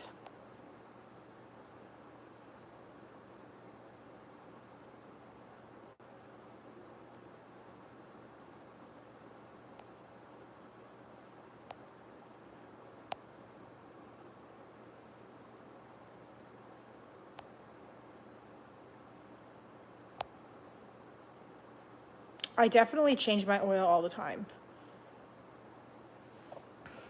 Brake pads I've done once. Should I have done that more than often? I just got brand new tires this summer. Only because one of my tires had a slow leak and they pretty much said I needed new ones soon anyway. Or they said I didn't need new ones, but they said that it would be best for my car to get new ones. And I was like, okay, fine. I don't know if it's a four-cylinder because I don't know anything about cars. It's a 2006 Honda Civic sedan, like a base model.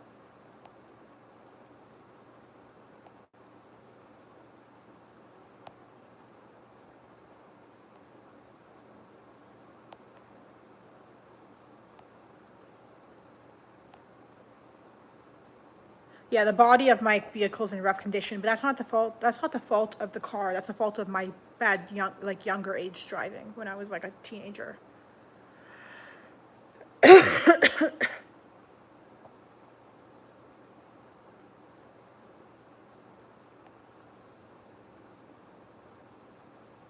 You've never heard of a Honda Civic over 200K? I feel surprised by that.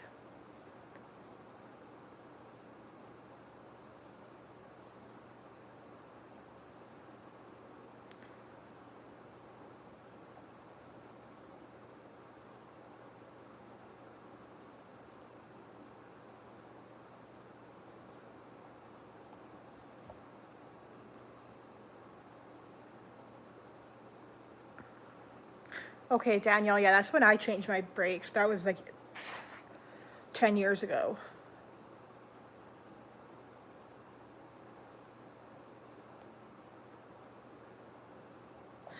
Man, you guys are making me really depressed about my car. Making me feel like I only have like 5 years left on it when I had full intentions to get 10 more years. Keep in mind, actually, whatever. No one knows, right? No one knows. It's fine. Nobody knows. A Civic, you met a man at the local junkyard with a Civic with 600,000 miles. 600,000 miles, keep in mind, 600,000 miles is a million kilometers.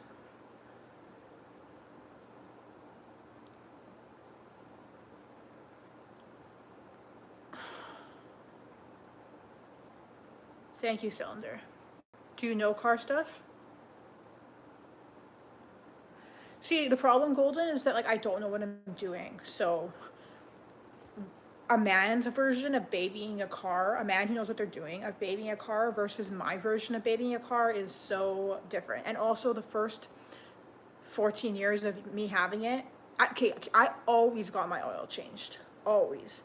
But I never really did anything else. My dad, however, if anything seemed off, I would tell him and he'd be like, okay, you need to do this. But I'm not like a man who's like looking at my dad would be like, okay, look at this and look at this. And I'd be like, I'm not doing that. But now I'm like, okay, I want to get the life out of my car.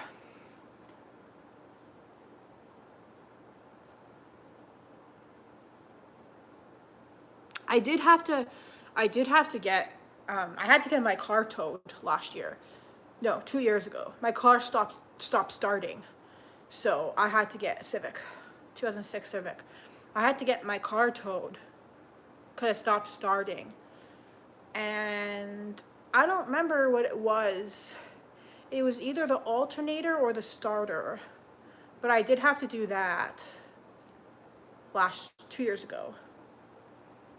So I do believe in God, yeah.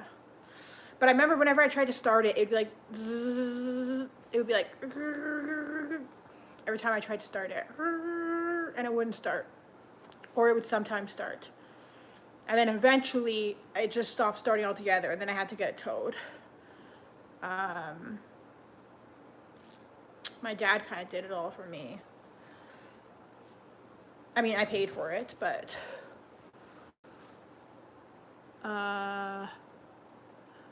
and when I get alternator, yeah, it was the alternator. You know what sucked about it? I had to pay for it twice.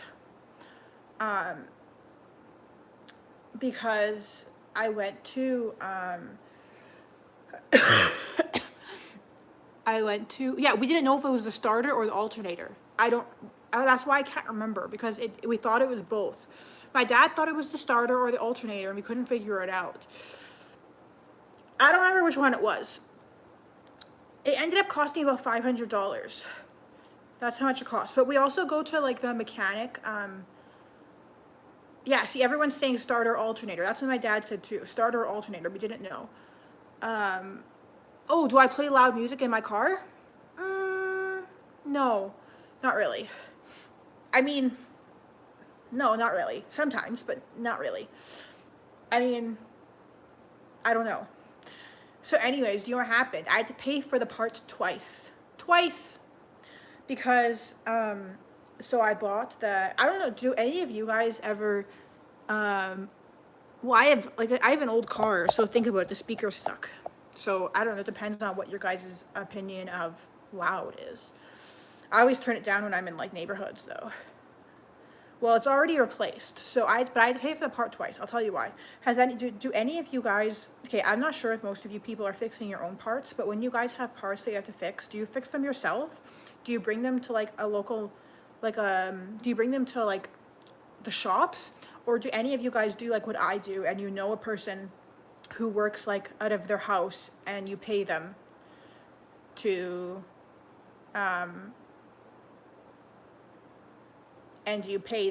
like fix it. Okay, so I've been, the guy I get to do my stuff, he's been fixing like mine and my dad's and my mom's. He's been fixing like all your dad fixes it, Ren, Jelly. He's been fixing all of our family's vehicles and like lots of people's vehicles for a long time. So he's just a man who like happens to live in the house I grew up in. He happens to live down the street from the house I grew up in. He's like, I don't know, 60 or 70 at this point. I don't know how old he is. But he's like more affordable, and he always like gives like good advice. I don't know. My dad thinks he's trustworthy, and he's fixed all of our vehicles for years now. For like 20 years, he's been fixing our vehicles. So anyways, he is the one who fixed it for me, and he didn't cause any problems, okay? So however, some of you guys are going to know what I'm talking about here, and some of you aren't. Like, I don't know what I'm talking about, but you'll get what I'm saying when I say it. So he fixes lots of people's vehicles, not just mine. Like, he fixes not just our families, he fixes tons of people's. He's not just like some random person, but he does it out of his house. So it was the alternator or the starter.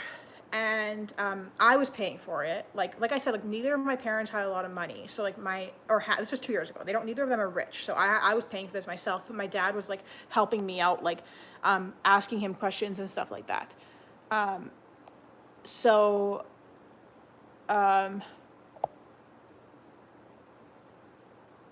JSL. So yeah, so you're like one of those people. Yeah. Okay. So anyways, so it was the starter or the alternator. It doesn't really matter. I don't know. It doesn't matter. So I went to go get it fixed, and he decided to fix it. I mean, he fixed whatever this thing was. But he asked us, when he went to go buy the part, he asked us, he said, do you want me to buy the, like, the warranty. Well, no, I'm just mentioning my parents' income because it's part of the story, because my dad's not paying for it. Like, I was paying for it. Okay. So, like, this wasn't my dad's decision. This was my decision. So he asked, like, my dad was the one who was having this conversation with him about fixing this stuff. So that's why I don't really remember what happened. But my dad had to ask me. He said, it's an extra, like, I don't know, $20 or $50. Do you want to pay for, like, this warranty when I buy the part for this part? Of if there's something wrong with the part, if you pay for this warranty, you'll, like, get a new part. Okay, whatever. And me and my dad are like, my dad's telling me, he's like, okay, so here's the situation. The part's gonna cost like $250 or whatever. And then he says that you can also pay for, like, because my dad was trying to get it as cheap as possible for me because he knows I don't have a lot of money. So he was like, he's like trying to get me a deal. So he was like, you can actually, like, save a little bit of money if you don't want to get the warranty. Like, I don't think you need it because, like, whatever. And I'm like, well, should I get it? Should I not get it? And then he's like, well, you know, you can save $40 or $50 by not getting the warranty. I'm like, okay, let's not get the warranty. So I don't get the warranty. Okay, so this guy fixes my car, and the whole thing costs like $500. I don't know how much it costs. $400, $500. I don't know. It was like, yes, exactly. See what said? If there's anything wrong with the part during the time, they'll replace the part for free. Exactly. So then he fixes my car, and it's like fine. And then I leave and I drive away, and I'm like going to go home and stuff like that, and it's all fine, but it kind of like seems like it sounds funny, and we're like, it was in the middle of winter, so it was like minus 40 degrees. It was freezing cold.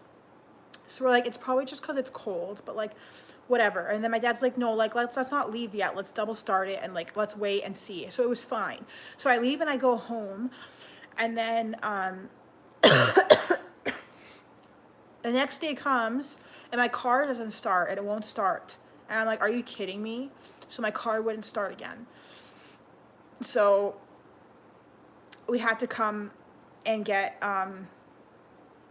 my car towed. My dad paid for the car to get towed because he felt bad.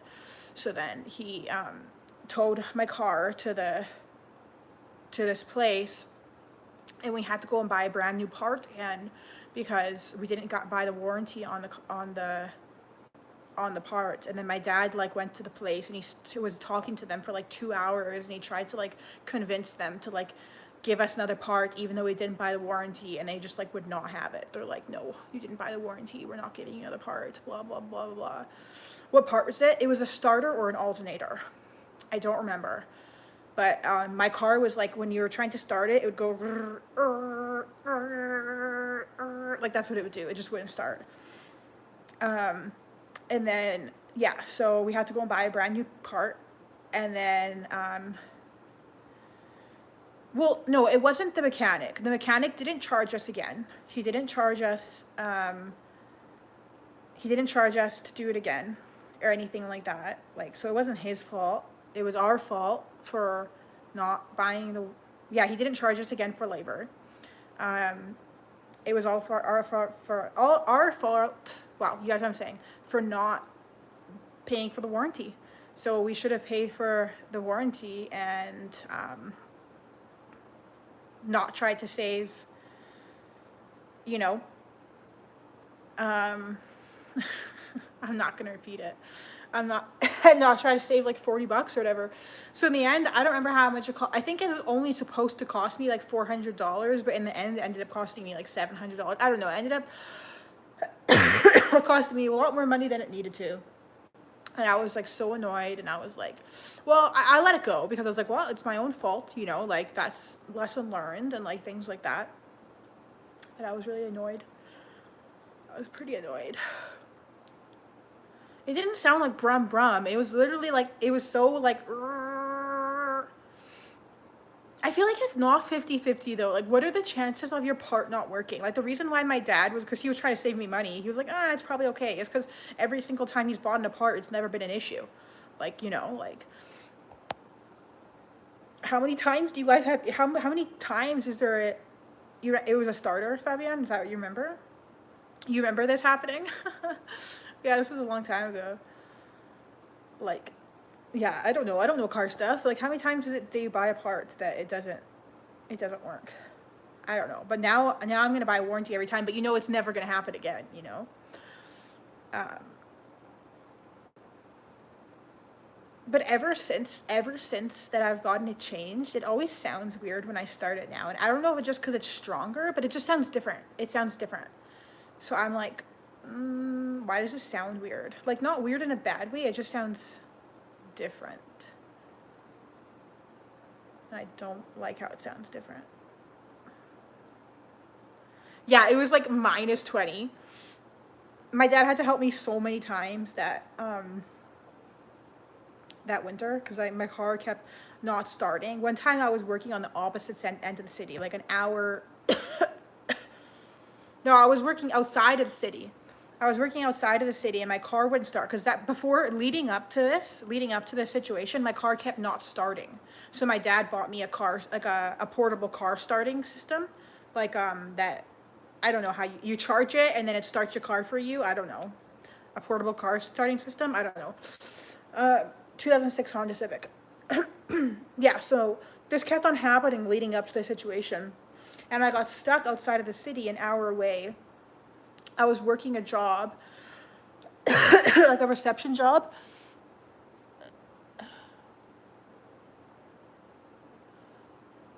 Yeah, I don't know, something like that. He bought me spark plugs he bought me the stuff to use with another person's vehicle, and he bought me the stuff to use if there's no person's vehicle too. But I had to like charge it, so he taught me how to use them. But it was, the thing is it was like -40 out, so it was freezing, freezing, freezing cold. And I was working this job outside of the city, like this reception job, and it was like really like there was no one there, and I didn't want to like call a tow truck. It would have cost me like $400 because it was like an hour and a half out of the city.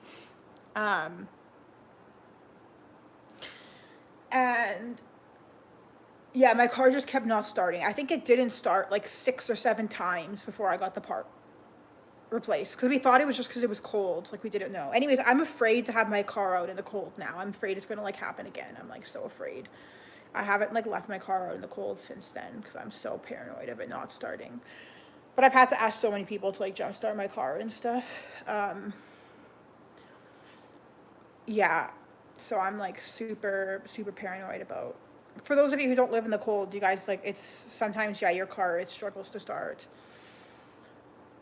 And my dad moved to Italy. I have a garage, yeah. Says, hey, Satsumo. I have a garage, but that's what I think is I'm afraid to, I don't have, we have AAA, but I don't have it because I don't pay for it. I'm afraid to leave my car out. Like, I'm afraid to go out when it's really cold because I'm afraid my car won't start and I'm gonna get like screwed and have to like pay for like a tow truck or something. um,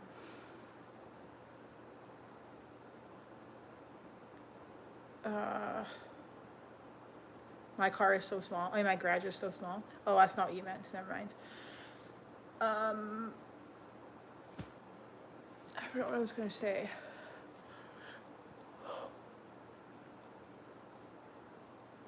It drains the car batteries. Yeah. Yeah, my dad got me that thing, and he's like, you need to charge it. I'm like, oh, I can't remember all these things. So it's sitting in my car, and I haven't charged it in like a year and a half. But what I was going to say is my dad moved to Italy a month ago, and now I'm like, who's going to help me with all this stuff if he's not here? Like, because usually I go to him to help me.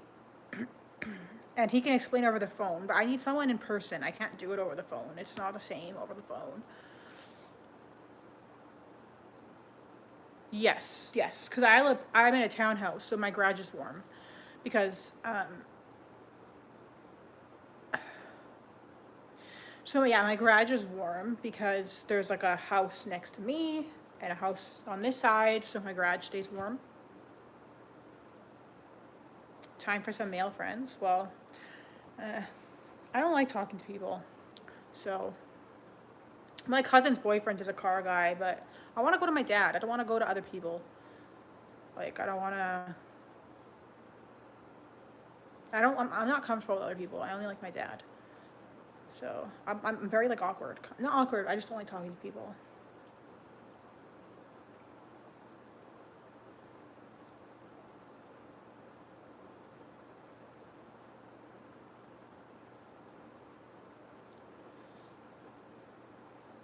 I can't believe I had my car for 16 years. That's crazy. That's like over half of my life.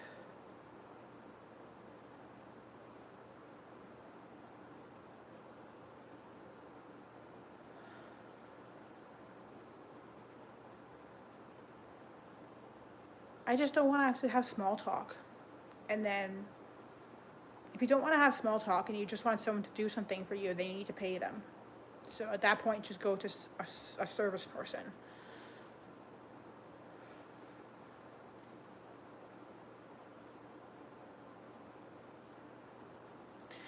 Yeah, but it's different online.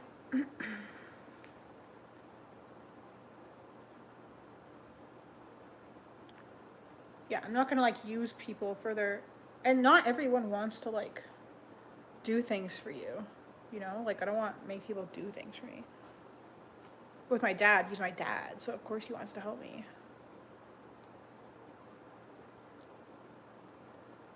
Well, Fabian, the people I'm thinking of aren't like they're like more like I said, like my cousin's boyfriend. He's not gonna expect anything from me, but like he's busy. He has a job, and he doesn't maybe wanna. He's gonna do it because he cares about me, but he also has other things he might want to do.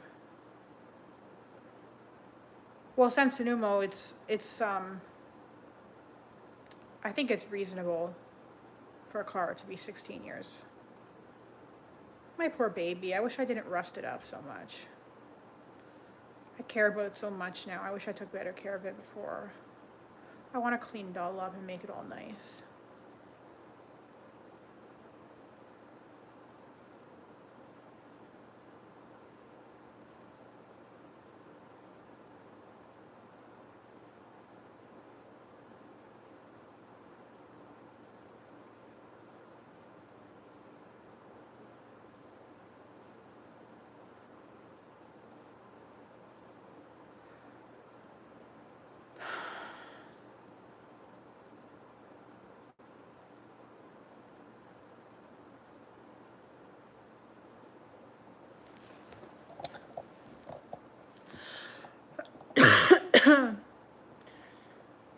See, I don't have the stuff to detail my car. Also, the inside's not that bad.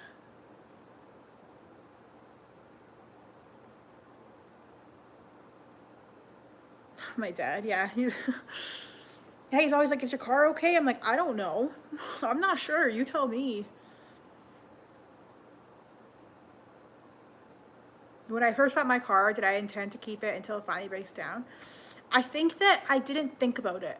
Like, I think the answer is yes, but also no. Like, I was 16 years old. Like, I don't think my brain was thinking that far. So I think the answer is it never crossed my mind. It was just like, blah, blah, blah. I'm a 16-year-old. I don't think, like, I don't know if other 16-year-olds are thinking that far in advance, but I wasn't. Like, I was just like, I'm 16, I'm driving a car. No, you know what? No, I didn't think I was going to be driving that car. I was even by the time I was 21, like I had a good job. I thought I'd have a nicer car. I definitely thought I'd have like a much nicer car. You know what? No, by the time I was in my 20s, I thought I would drive that car until it died. I just didn't care. I was like, yeah, I'll drive it until it's died.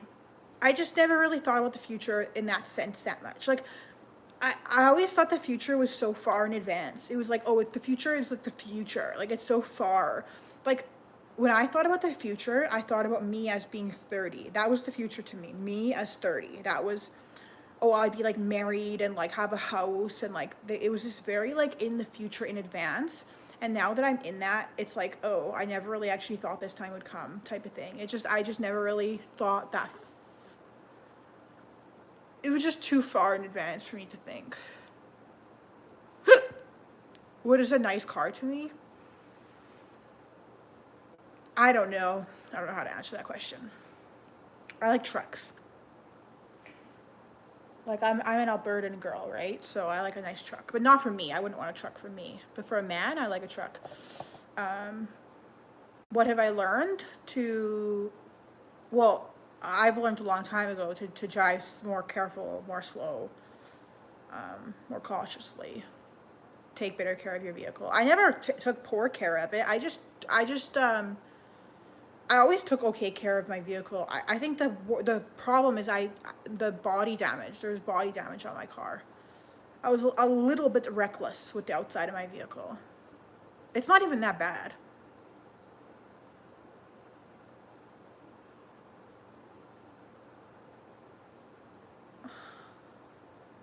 I do like nice cars. Like I like those like I like watching those videos. Not that's traumatic, but I like pink sports cars. Like I like them. I think they're nice. Or like I like nice cars. Like white. I like nice white cars. The color white. I don't have a dream car or SUV. If I bought a new car, it would be like a white Honda Civic. I wouldn't buy one. I don't have the money to, but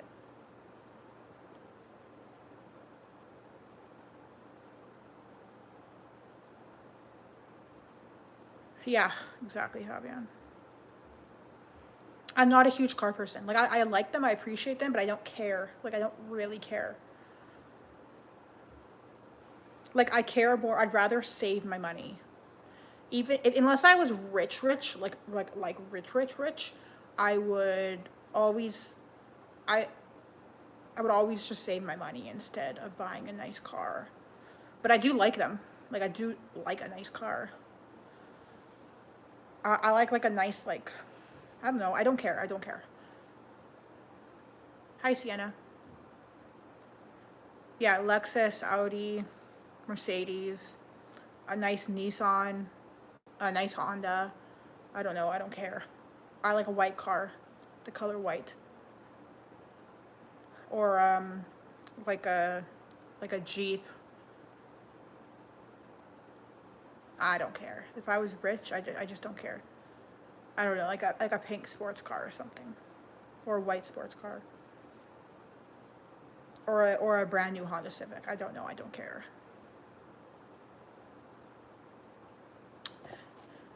Exactly, the accountant. Exactly. I really just don't care. I'd rather save my money.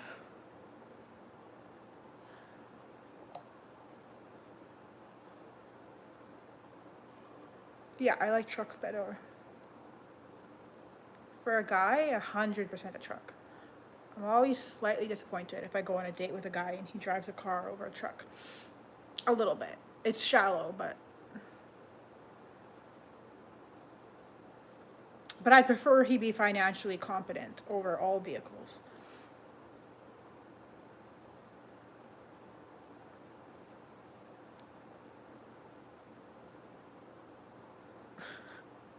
Because I'm from Alberta, keep that in mind. Like, it's like being in Texas.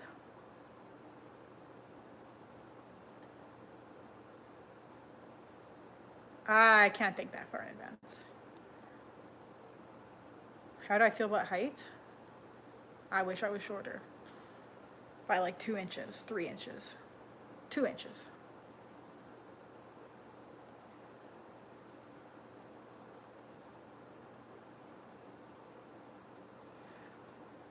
No, I don't want a gross truck. I don't want to be in a gross truck. I'm 5'10".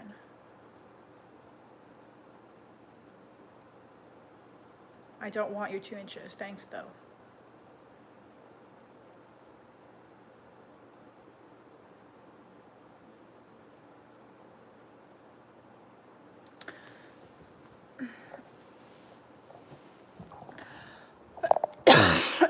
Sorry.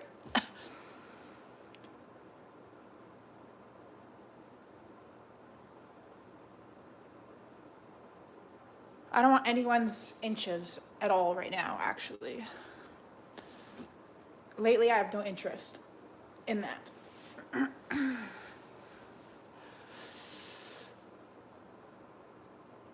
What hair color shade do I have? Gray.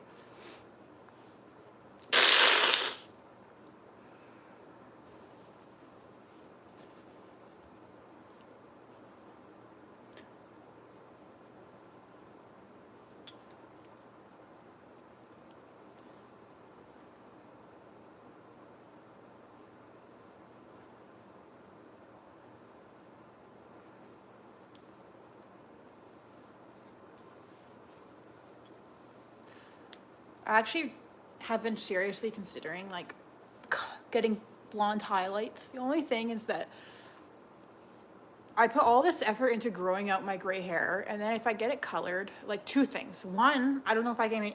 I don't know. It's gonna cost money, and I don't know how I feel about costing money. Like that's I don't know if I can maintain the cost. And two, it's such a a contrast. It's gonna look like I'm trying to cover my grays, and I don't want to look like I'm trying to cover gray because that's uglier. Like trying to cover your gray is uglier than, like that's an uglier look than just having gray. It looks worse. Um,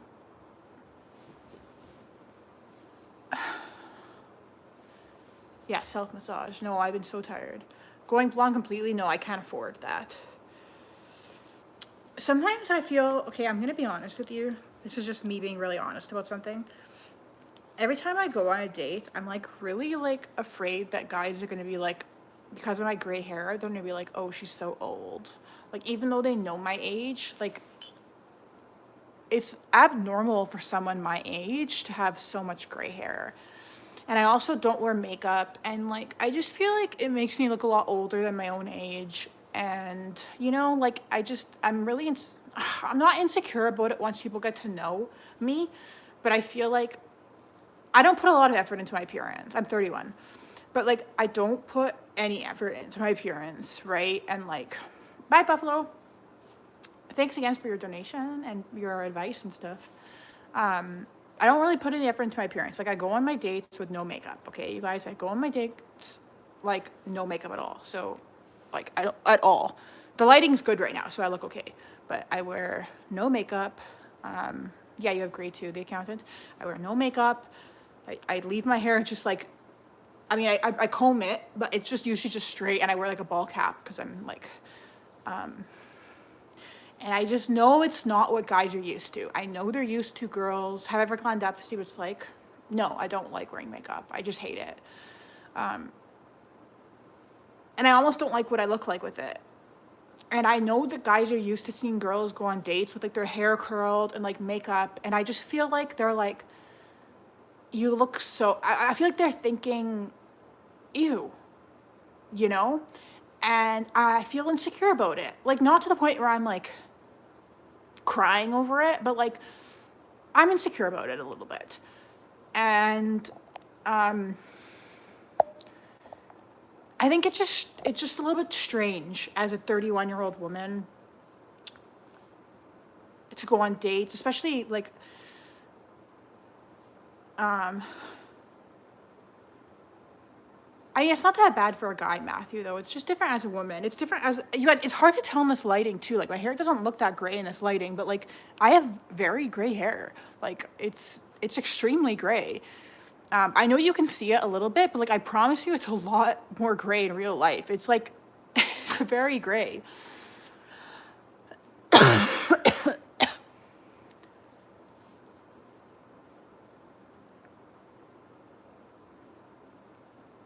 Yeah. So I just yeah.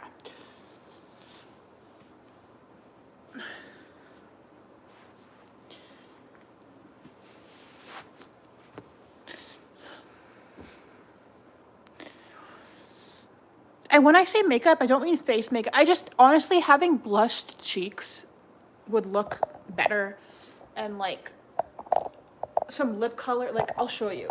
If I bring blood to my face, I'll look better. So like, I just pinched my cheeks, but.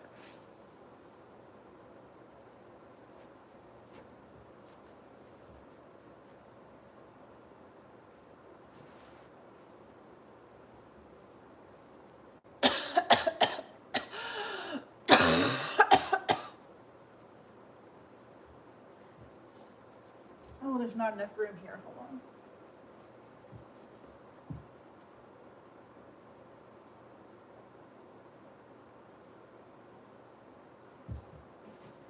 Okay, now there's blood to my face, but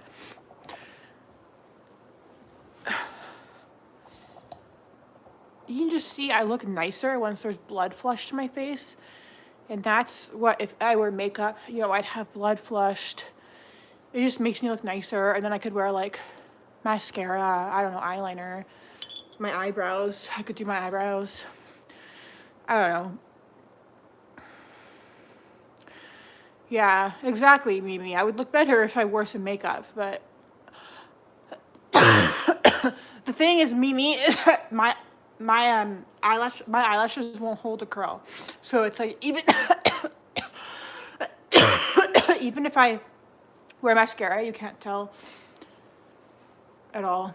It's very strange.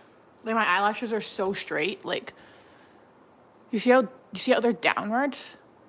Like they're literally downwards. It doesn't matter how much I curl them. They don't curl up. No, I'm coughing because I have a cold, not because I need water.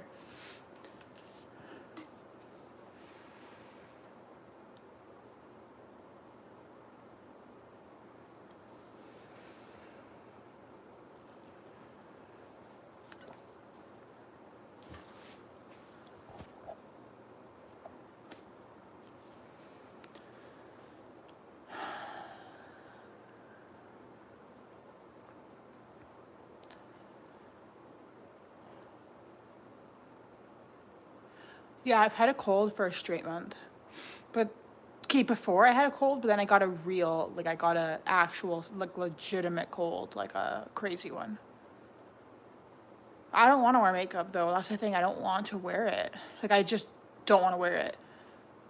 I don't want it on my face. I don't like it on me. Like I know I would look better, but I don't want it. I I don't like it on my face. It's like I don't know if it's an autistic thing or what it is, but like I hate stuff on me. I don't like it. I don't know. I just don't like it.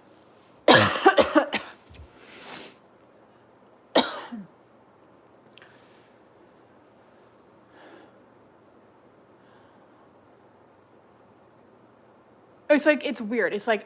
It's weird because it's like I have an insecurity that I know could be fixed by doing my hair and wearing makeup. But like I don't want to. So it's like it doesn't make sense. I know the answer is there. Do my hair and makeup, but I don't want to. So it doesn't make sense.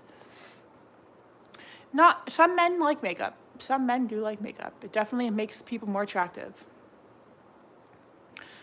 And also my hair would look better if I did it, but I don't want to. My self-confidence is not high. It's not. If it seems to you that it is, then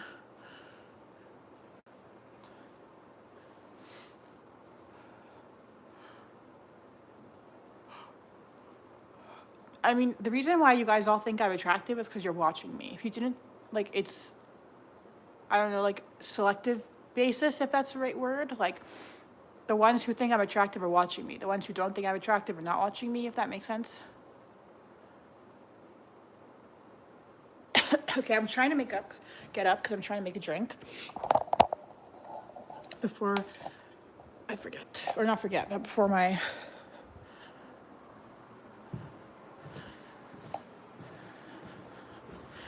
I'm not stereotypical of what guys like blonde hair type of thing.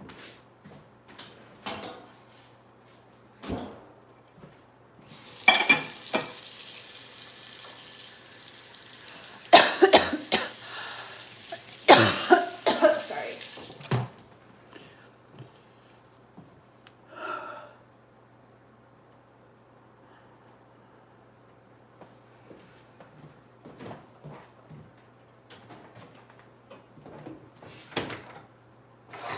Do I have any Europeans in the chat?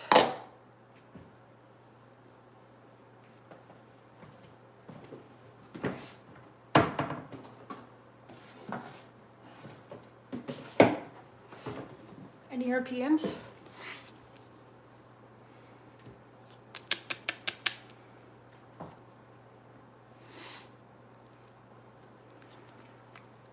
Because I feel like only Europeans are going to know what this is.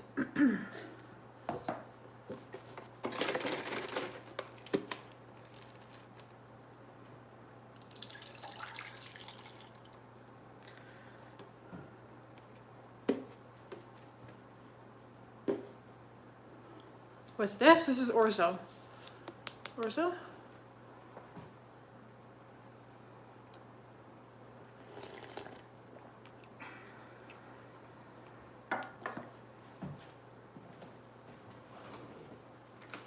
Does anyone know what orzo is? It's barley tea or barley coffee. I think only Europeans know what it is, though.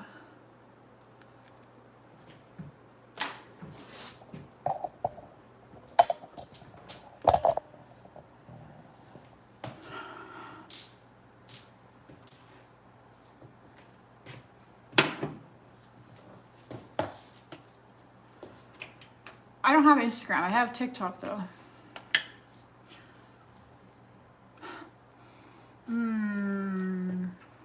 You don't like orzo? I love orzo. My nonna used to always make me orzo when I was a little girl.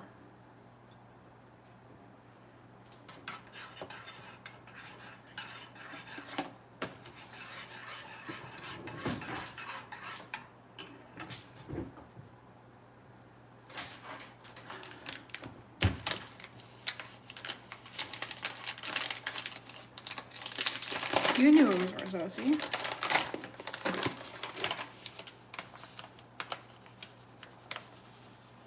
Oh, that's a lot of sugar.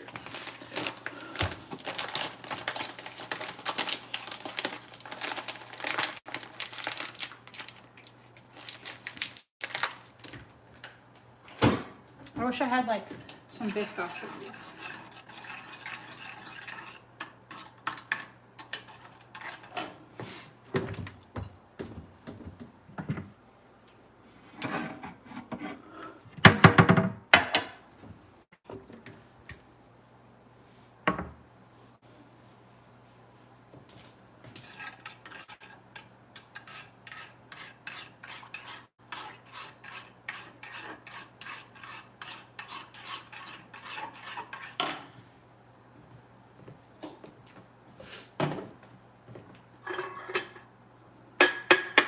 Four thirty p.m.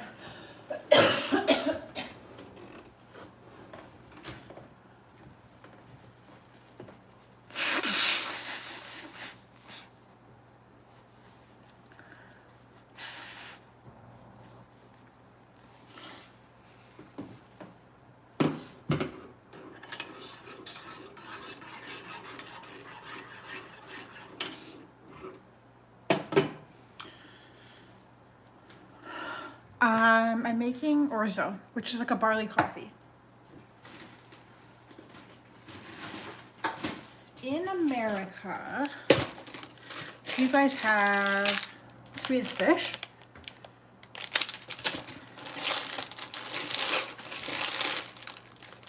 I eat all of my chocolate. Do you know what you guys don't have in America? Smarties. I know you guys have your version of Smarties, which we call Rockets, but these are chocolate.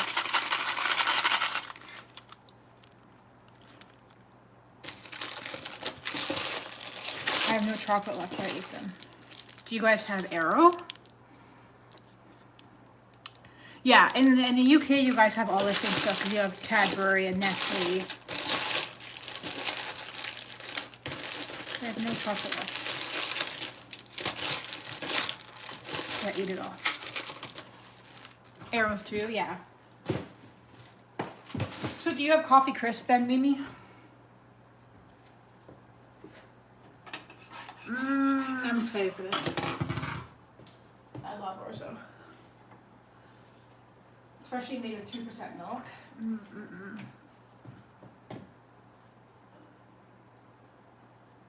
Why are you being mean to Fabian?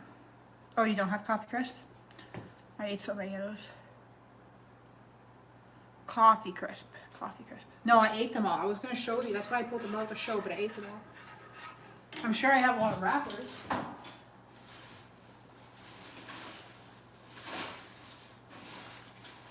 Ew. Dig into the garbage and touch it with the garbage.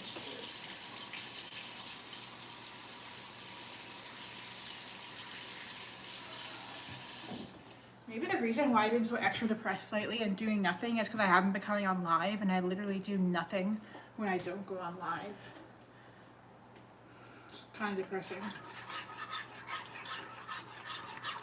I'm pretty unhappy with myself. Let's see if I put enough orzo in here.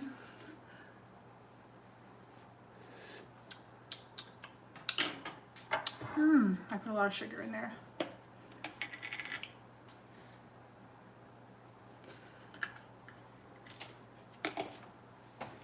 Oh, it's gonna be good.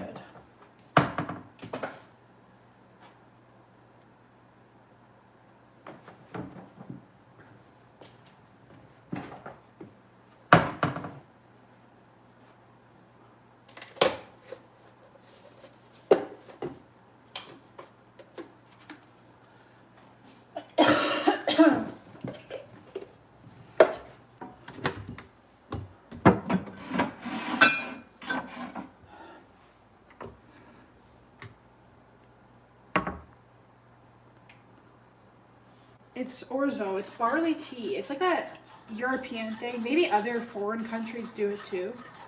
It's barley coffee. Barley coffee. It's caffeine-free barley coffee, and making it steamed milk, or I don't know if you call it steamed milk, boiled milk, and sugar.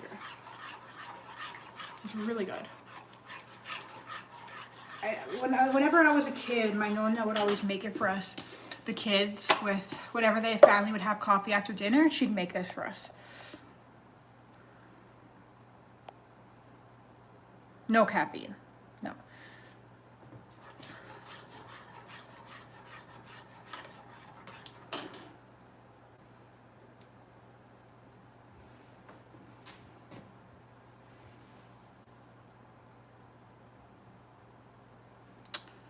Do you take, I know this is a stupid question, Mimi, but you take melatonin?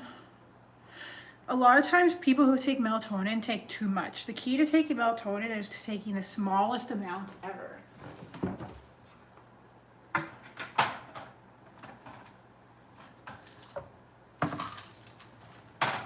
So I take 3 milligrams of melatonin, and then I bite, oh, try melatonin, Mimi. And then I bite them in half. So in total, I take 1.5 milligrams. People think the more melatonin, the better. That's not how melatonin works. The more melatonin you take, the more stimulating it'll be. It'll actually keep you awake. So people who can't sleep will take like 10 milligrams of this, and it'll make you actually, it'll make you stay up more. So I take 3, I buy a 3 milligram, and then they have little lines on them, and I take a bite down that, and I take half of it, and you melt them in your mouth. They're sublingual, so you melt them in your mouth.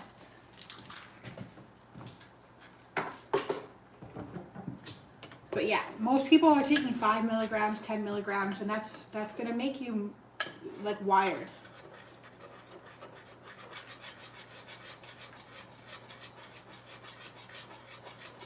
Also, make sure on your phone you turn like the blue in your settings. You turn off, when the sun sets, you turn off the blue lighting, and you put like the sunset lighting or whatever it's called.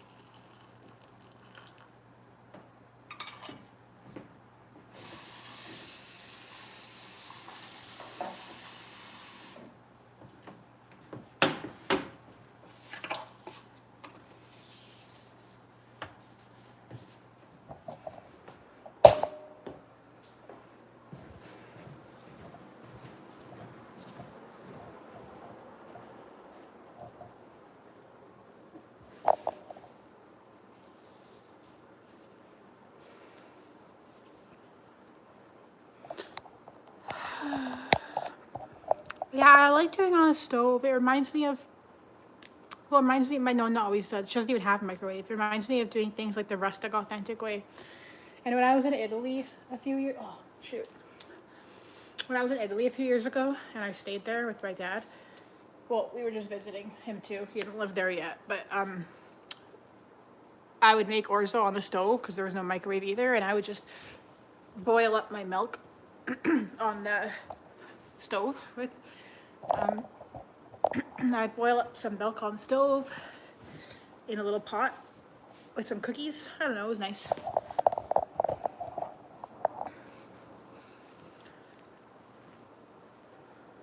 Yeah, it's part of the simple joys of living, I guess. The few that I could get, it's better on the stove. How do you make your hot chocolate? Do you do it with a package or do you do it like with milk, like chocolate?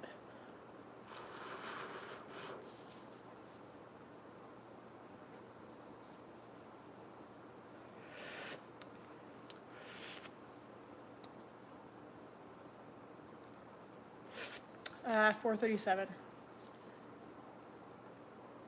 I put a lot of sugar in this.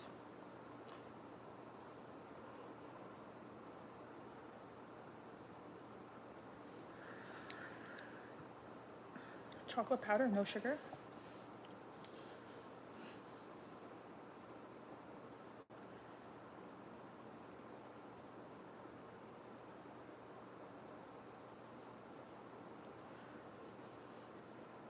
Does the cocoa powder melt? I never realized you could just make hot chocolate with cocoa powder and sugar.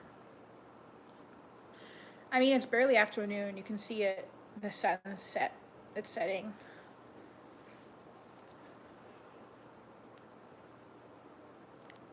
Baking chocolate with milk and sugar. That sounds like a good idea. I feel like that would melt to a nicer texture than using a baking chocolate. That would melt nicer than using powder.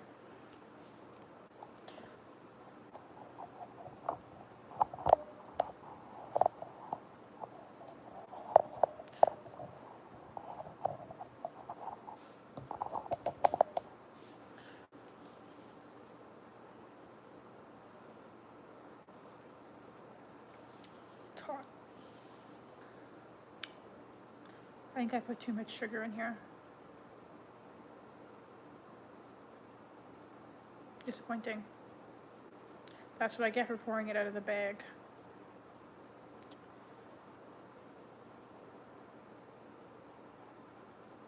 Oh yeah, Mexican hot chocolate, Fabian. Yum. This isn't hot chocolate. This is so no marshmallows. It's orzo. I have no more milk left. I used all the milk.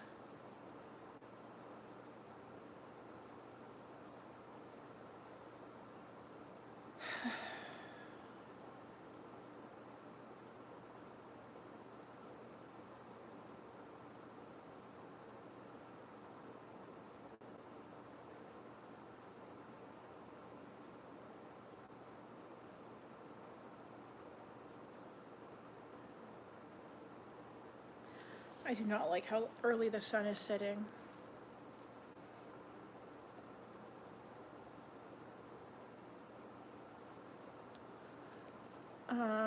Sorry, I haven't been looking at the chat. If you guys are asking what's wrong, I don't know, I'm just feeling depressed. I've always been feeling depressed. I was just ignoring it for the past 3 hours. Just being kicked back into reality.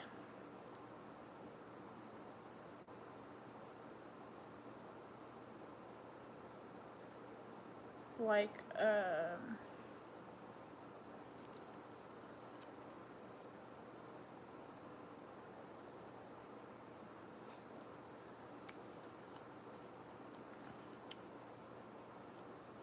put way too much sugar in here. Maybe, yes.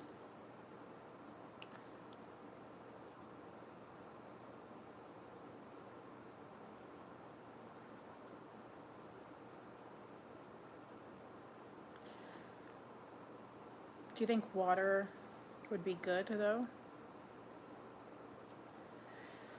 Yeah, I just feel like I just don't care. Well, I don't know if numb's the right word because I feel sad, so, or like nothing interests me, or like I have no energy and I don't care. So I feel like numbness is the wrong word because I feel like when people say the word numb, that means that like they don't care about anything, and I do care. I do care, and I feel like when someone says numb, that means they don't feel sad, and I do feel sad. So I don't know if numb is the right word.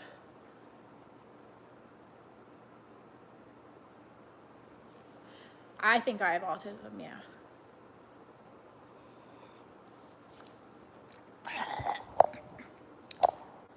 It's like way too sweet. I am gonna try and add some water.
Okay, I warmed up hot water and added it.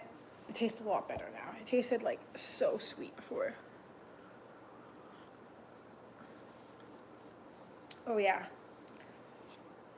I'm also gonna add my favorite decaf pumpkin spice. It's so good.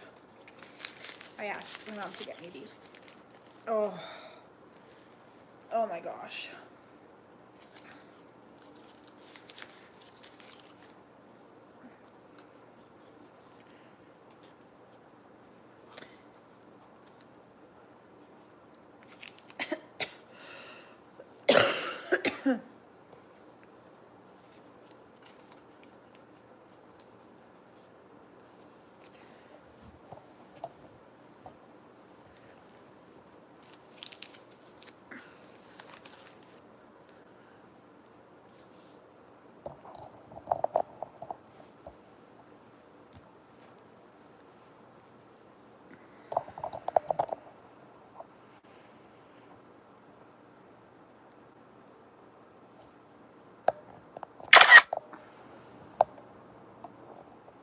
Yeah, so pretty much I'm very like unhappy and oh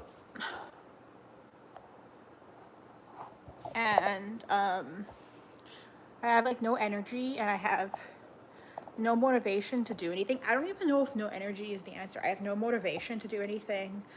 I don't really care about much. I am using two lids.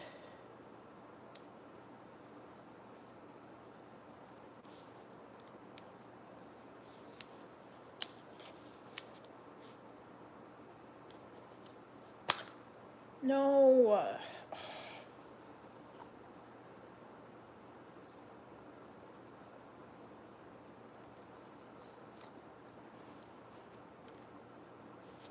Of course I get on my shirt.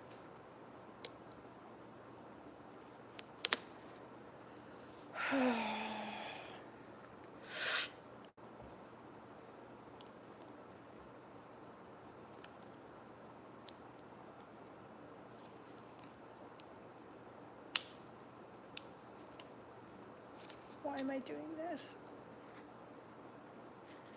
There we go. That was risky. But of course I spilled it on myself.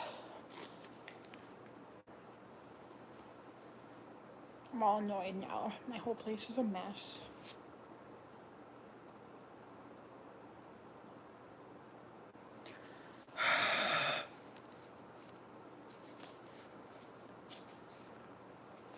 I did take a risk. That was a risky move. They are trying to make me ranky, right? They are trying to make me angry. Ugh! I'm mad now. I don't like when I spill things on stuff. I don't like leaving stuff like unspilled. Like I only spilled like a dribble, but still. And I feel like I need to change my shirt now because I don't want to leave that on my shirt.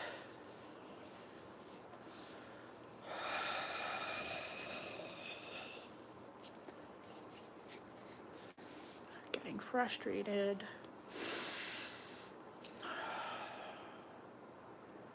I just don't care about anything, you know? The thing is, you know what it is? I just don't have any motivation. No.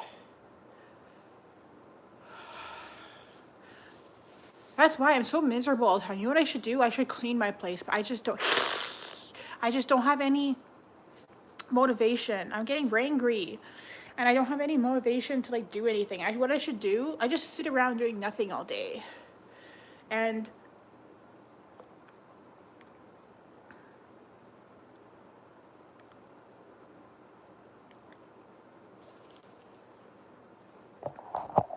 I don't want this tea bag in here anymore. It's had enough. It's had enough time flavoring. And like, no wonder I'm so miserable. Oh, I'm so unhappy. I have to go take this shirt off too. I don't want it on anymore. It's gonna get dirty. I need to get this. I don't want it staining. I really like this shirt.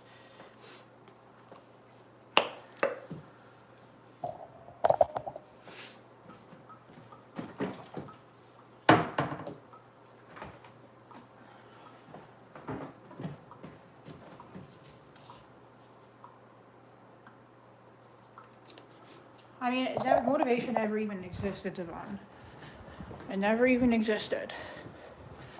And I just like, literally every single day I go to bed, I try and get through the day. I'm like, okay, let's get through the day and maybe tomorrow will be better.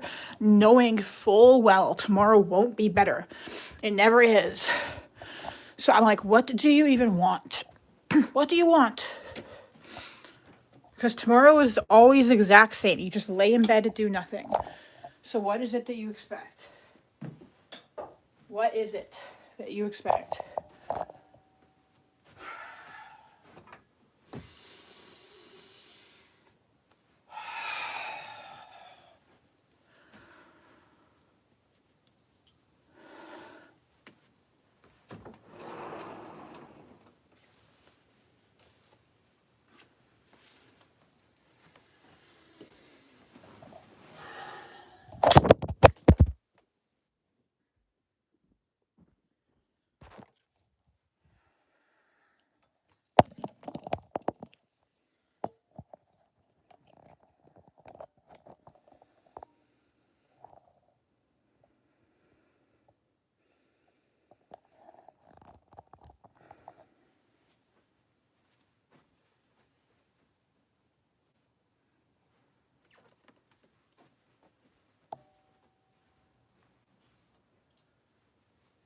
I feel like I'm wasting a shirt. Just oh god no.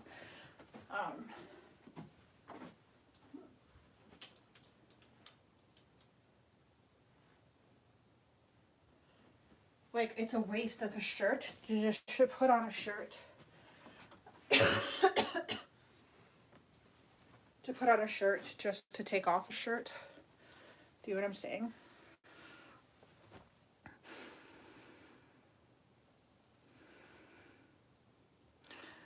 That's good. But I like the shirt too. I spilled something on it, so I need to clean it.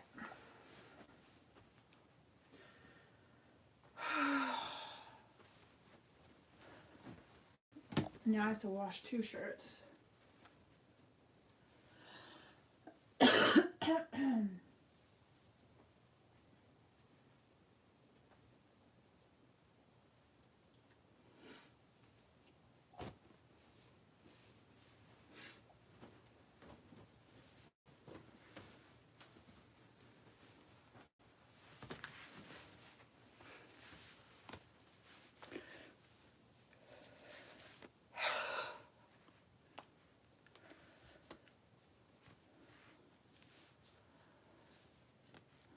Oh, it's not that it's uncomfortable. It's just that I really like this shirt and it's brand new and I don't want it to get stained. So I want to clean it.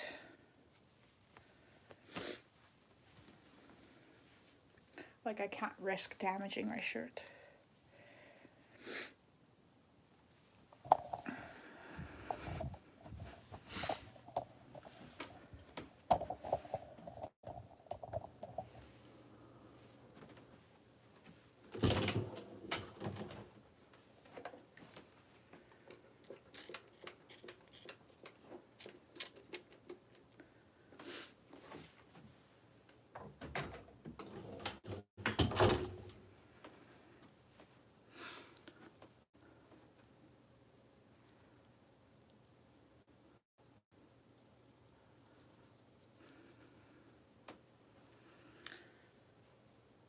If I get a stain on this shirt, I'll be livid. I've been waiting like 4 years to get this shirt on sale.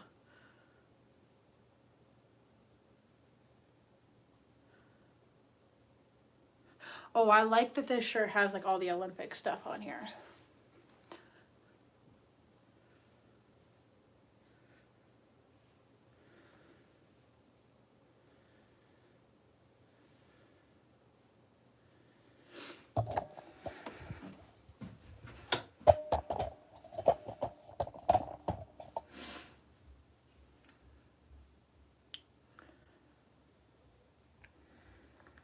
Oh, I won't act any different. I'll be the exact same. I'll just be upset inside.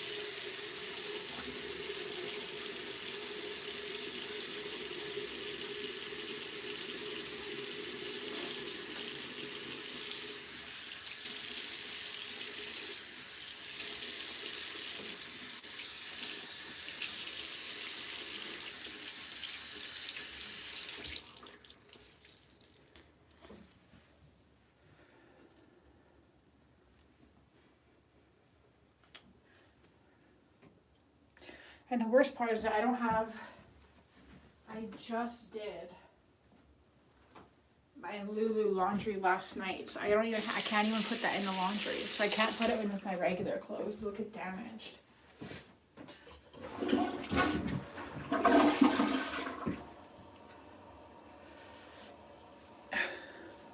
Yeah, I never wear this shirt. That's why I wore it, because it won't, I'm gonna have to wash it after wearing it tonight. So I'm like, I'll just wear a shirt that I don't like.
Oh, I wear my clothes for multiple days straight sometimes too.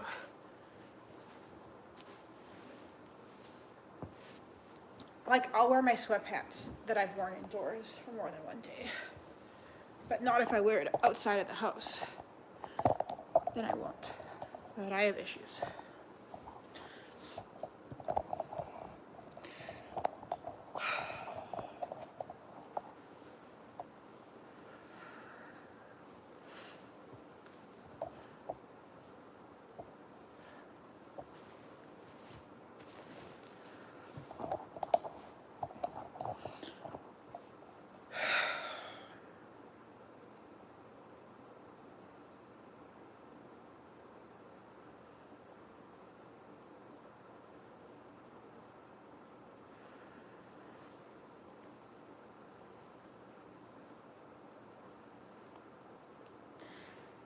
Yeah, I don't like outside clothes inside.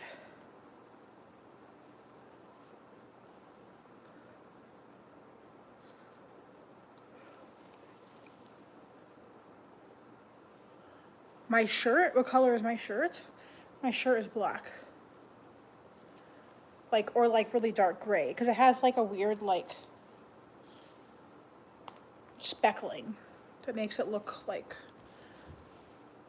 I don't know, the lighting's weird right now in here. Because I have yellow lights, so it's making things look kind of strange. My shirt looks green. Like dark green, you mean, right?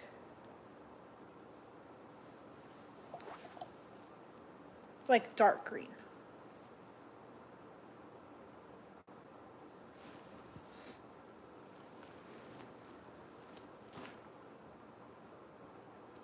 I don't mind bowling. I don't love it.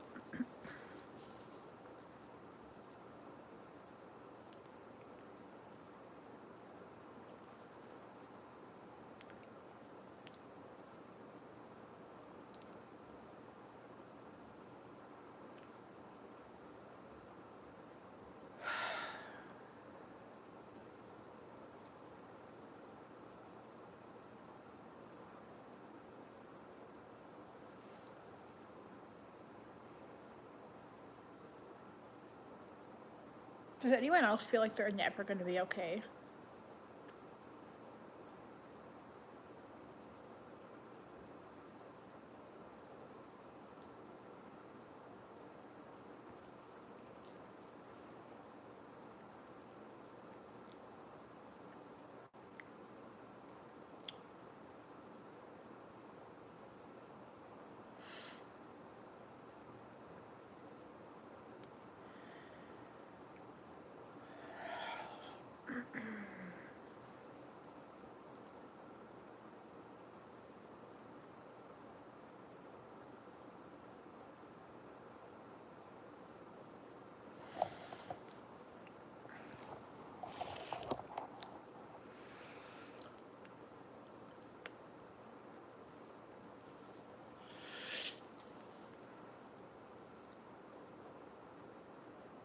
Yes, Anthony.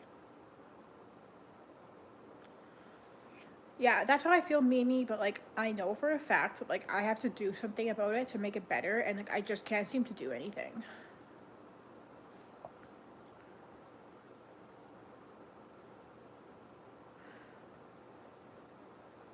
Yeah, same, Fabian. I won't accept defeat, but I also feel like I don't know. And yeah, this will be my biggest failure too. Yes, I am, Anthony.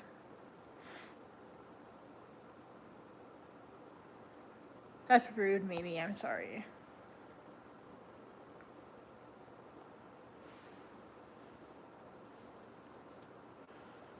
Um, Bear with Anna. Not really. Aside from my mental and physical issues, not really.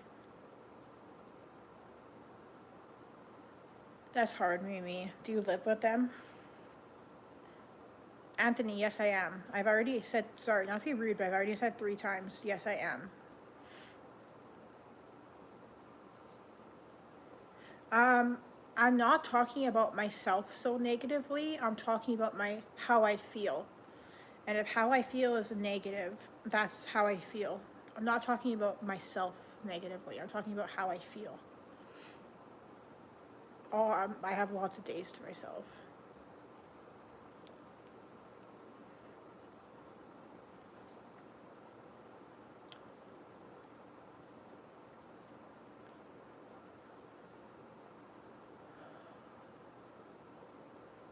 Happy birthday, Mia.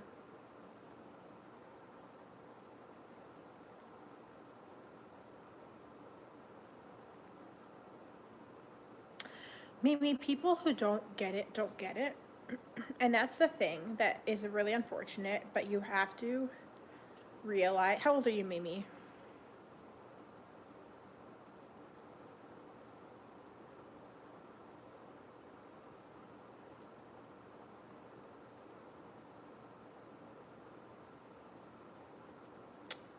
Thank you, Devon. I've worked hard to When you get at a certain point, you just have to hold yourself together and just exist.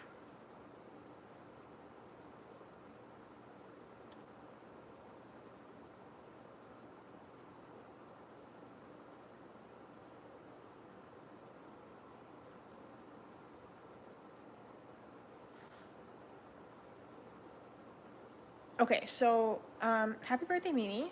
But okay, so you're still young, Mimi, which is what I thought. At a certain point, you have to.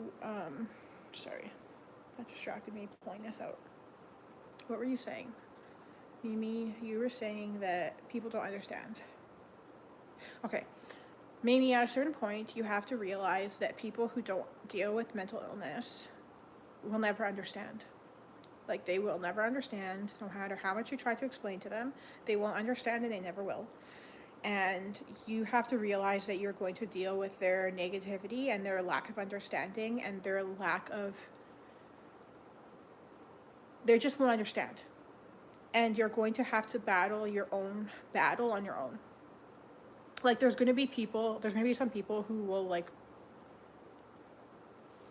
be able to be kinder and be more understanding, but a large majority of people won't get it, and they never will. No matter how kind they are, they will discredit, even unintentionally and even kind-heartedly. Like, I don't know your family, I don't know your situation, but like, people who don't get it don't get it. No matter how good-hearted they are, they will never get it. And at a certain point, you have to realize you're in it on your own and not expect that from them, because you're never gonna get that from them. They're never gonna get it, no matter how much you want them to know how much you're struggling and how hard it is for you. You have to stop waiting for them to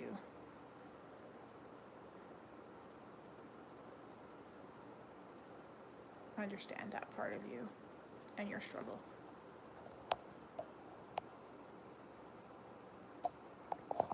Thank you, Caitlin. They took away the discount though, so.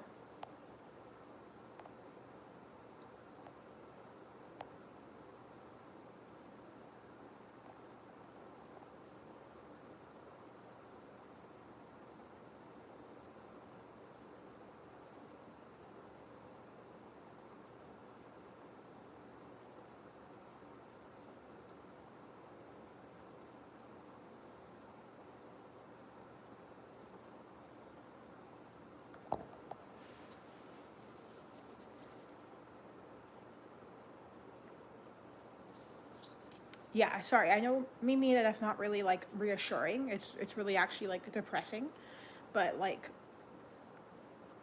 it's the reality of the situation. They're never gonna understand, and it sucks. It really sucks, and I get it.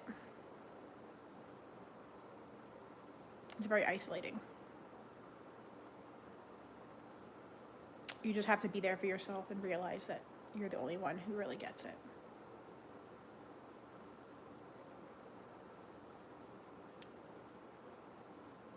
Yeah. Yeah, Mia, exactly.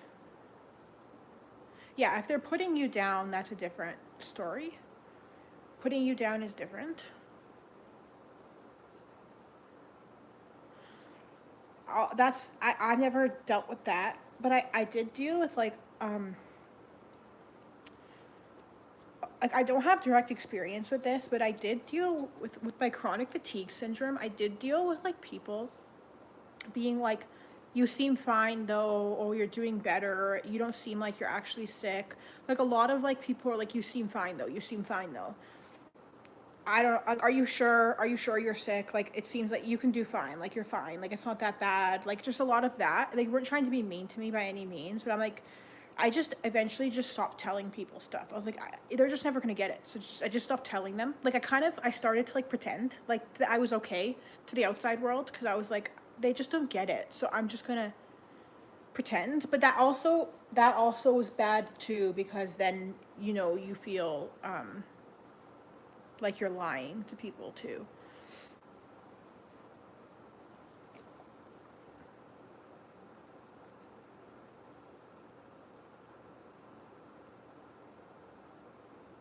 Okay, Mimi, I get what you're saying. Like, they're like thinking like you're being like a bum or something. They're like, why aren't you doing anything with your life? And you're like, I'm actually really struggling.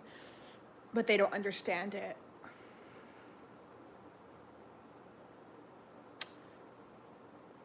I think outside from depression and mental health, there comes a point in everyone's life when you have to learn to not care about what anyone else thinks. And that's a whole different journey. And that's unrelated to like mental health. Um, I do get what you're saying, Mimi, because I had a friend who had similar situation that she felt. Um, and people do judge, especially when you're that age, because people aren't. I think that that is a lot of like that's a life lesson, and that's like self. That's like you have to do some sort of self. You know, who cares what they think? You have to get to a point when it's like, who cares what they think? Okay, let me tell you. Let me tell you something that how I relate to this. I'll tell you how I relate to this. Um, exactly, Devon.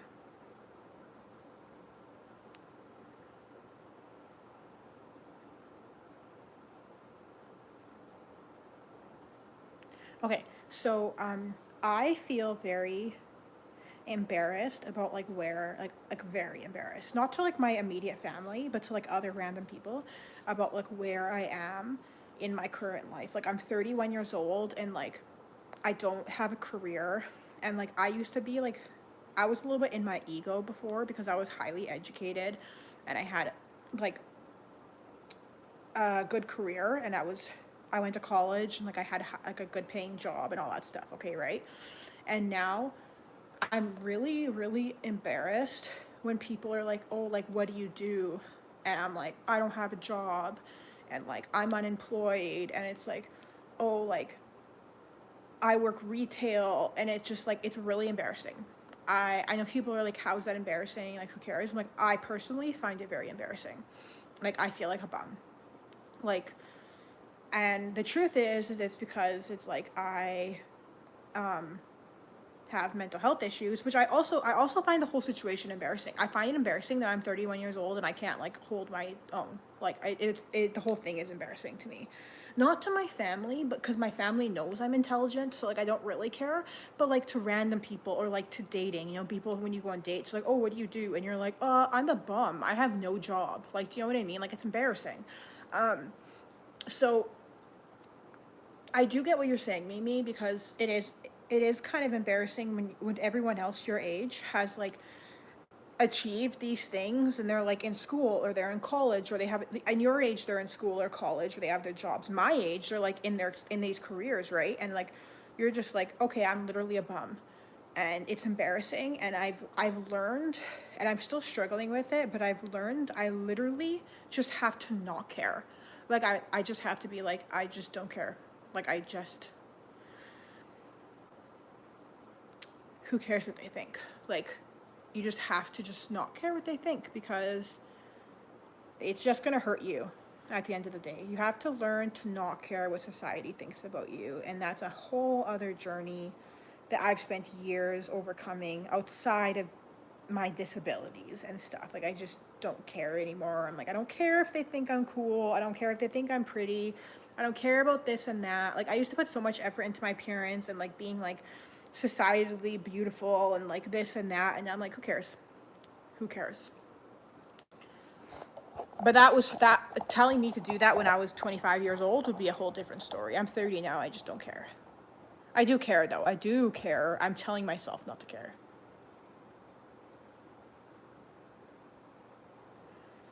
Yeah, bear with Anna. Yeah, it's embarrassing, and like we have, like I said, I keep on saying I don't care, but like I am embarrassed. It is embarrassing. Like it's not, but it is.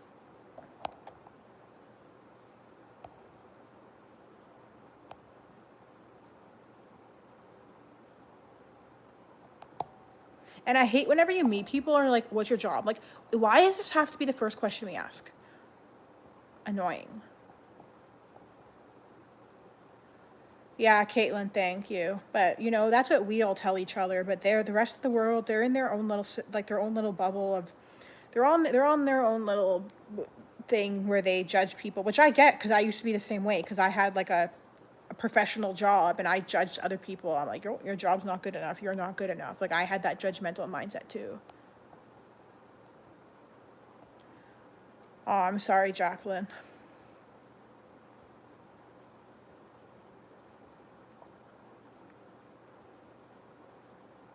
I hate Mimi when people ask me, like, people all the time, what's new? What did you get up to? Nothing. Nothing. Nothing. What are you doing today? Nothing. What did you do this weekend? Nothing. What are you doing today? Nothing. What are you doing later? Nothing. Stop asking me. Nothing. Just chilling. Just relaxing. Chilling. Relaxing. I'm 31. Exactly, Mimi. They're trying to gauge how much they respect you. And I get it because I used to act the exact same way when I was in a professional career.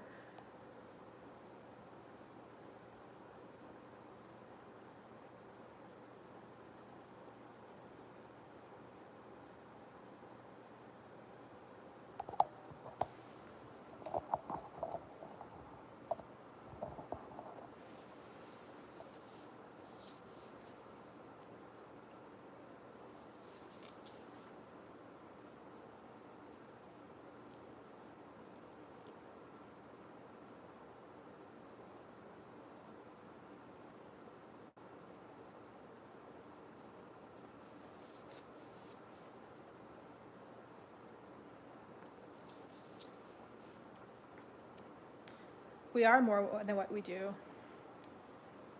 Absolutely. And I feel that way now, but I never used to. But it took me a long way to get to that point. A long way. I used to like so badly judge people if they didn't have a serious professional job. Like, I was like, you are less worthy. And I'm saying that now out loud with shame. Like, I'm saying that being like, I'm ashamed that I was like that. But I was like, I have a professional high-end career. I am worthy. I am like proud of myself. And other people who work retail jobs are not as intelligent. But now I'm like, maybe they just want to live their life freely. How pathetic of me. How ignorant of me. That's when I was young though. That's when I was like early 20s. Me, same.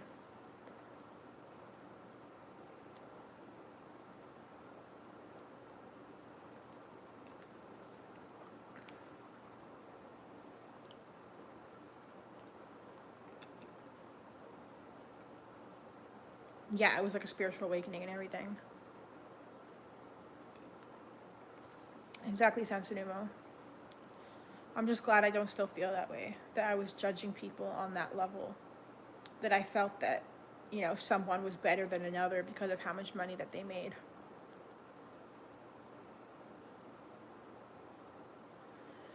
I don't know if it had all to do with the way I was raised, because my parents didn't really teach me that.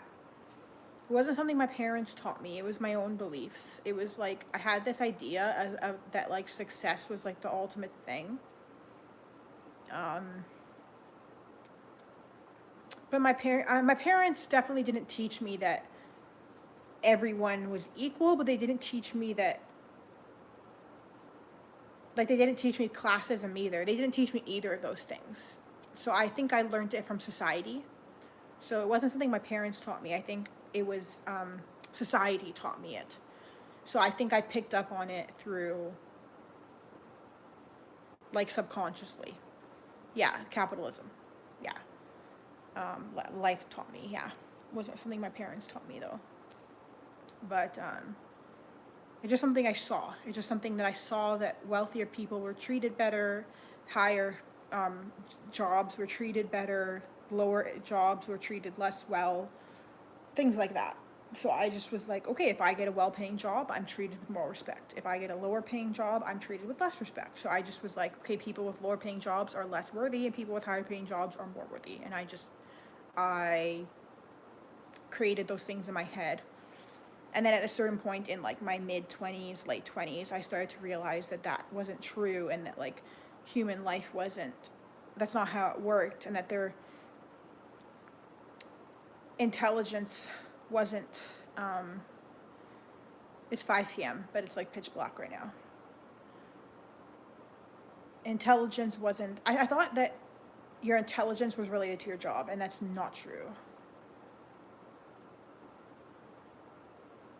I can't get a good job because I don't have the physical health for it.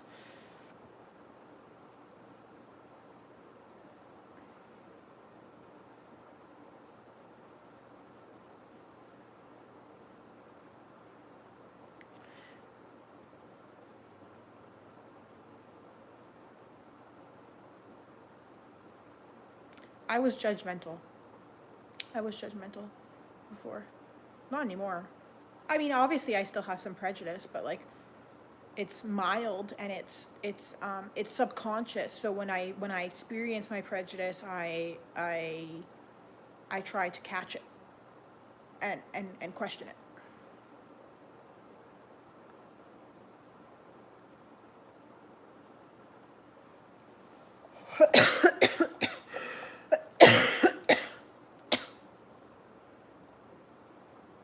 It's just the lighting that makes me glow.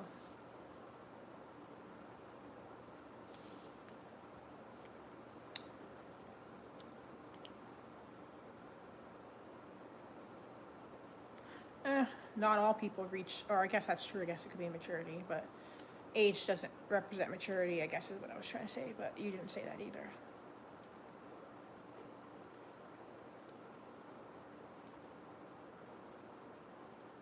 Hey, Michelle.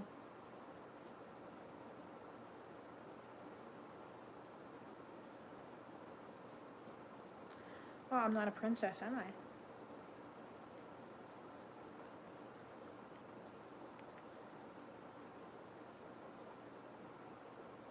No, I said maturity is not correlated with age, is what I meant.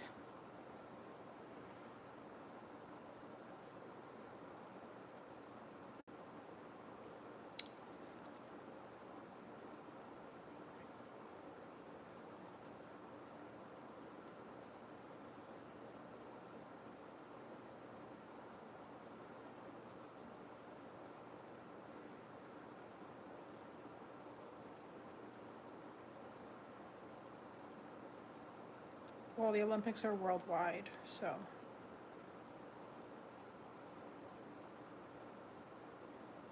Exactly, seal it.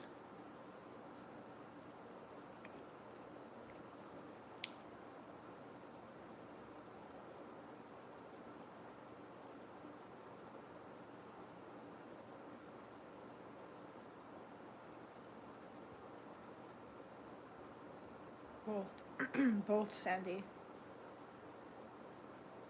Pretty much every day, though.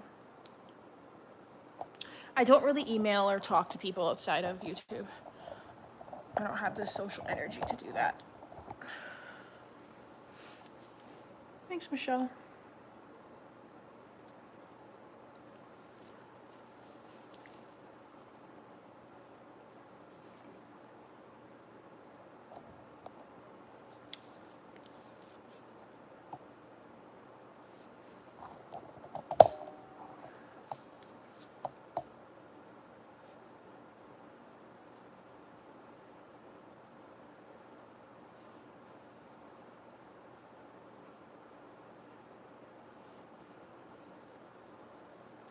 Being a scapegoat doesn't end unless you remove yourself from the situation.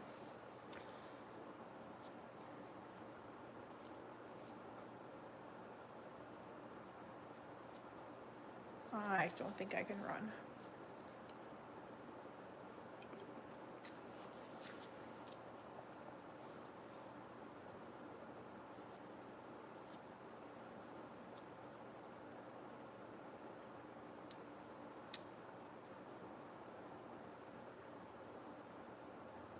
Chronic fatigue syndrome, POTS.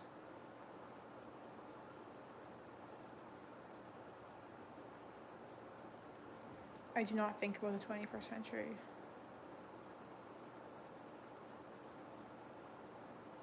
Mimi, is it all people or is it your family?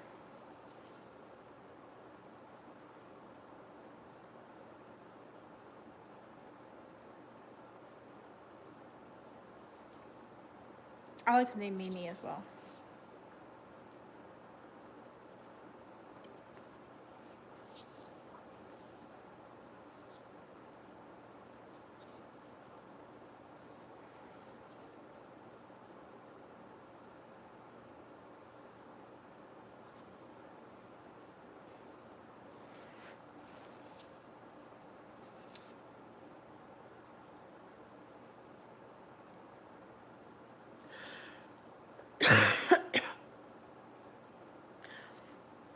Mimi, it's probably, you probably subconsciously feel negatively about yourself, and it's like projecting forward.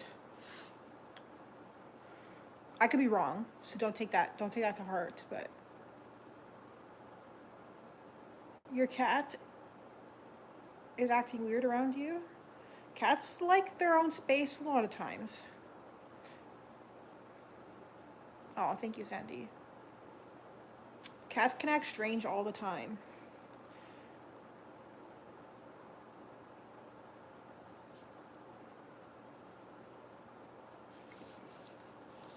A lot of times when you feel a certain way about yourself, you'll start to like project it onto people. Like you'll start to act in ways that'll like make people like confirm that's the way, like confirm ways you feel.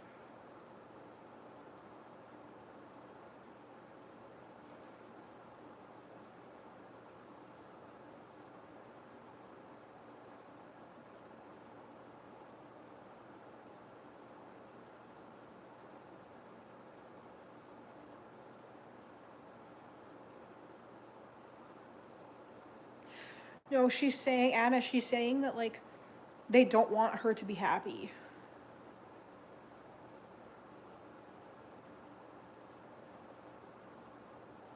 Do you feel negatively about yourself, Mimi?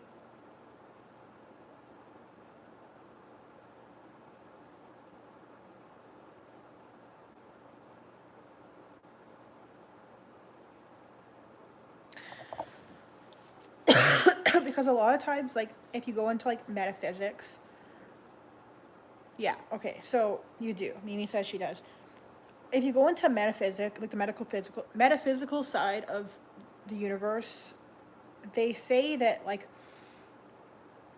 the way you feel about yourself will reflect back into reality. So if you feel like people don't like you, they're going to show back up in the world. Like, however you feel about yourself, however you feel internally, if you feel like people don't like you, that's how it's going to reflect back into reality. Like, I don't want to say to look into manifestation because I believe manifestation is demonic, but the principles of manifestation are using metaphysics, like the laws of the universe. But manifestation in itself is like using spells, and I don't think you should really touch that.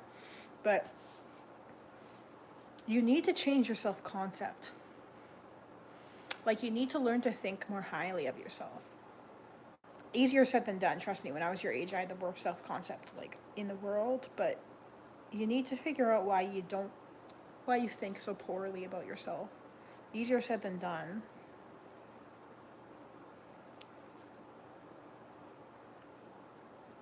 But you're probably like expecting people to do that to you. You're probably expecting them, it's like you're expecting that to happen. You know? You're expecting when you say something good to your friends that they're gonna like bring you down. So that's a law of, that's the laws of the universe. It's metaphysical. Yeah, easier said than done. But the biggest thing is everything that I'm saying. Easier said than done. That's, if it was easy, then everyone would do it.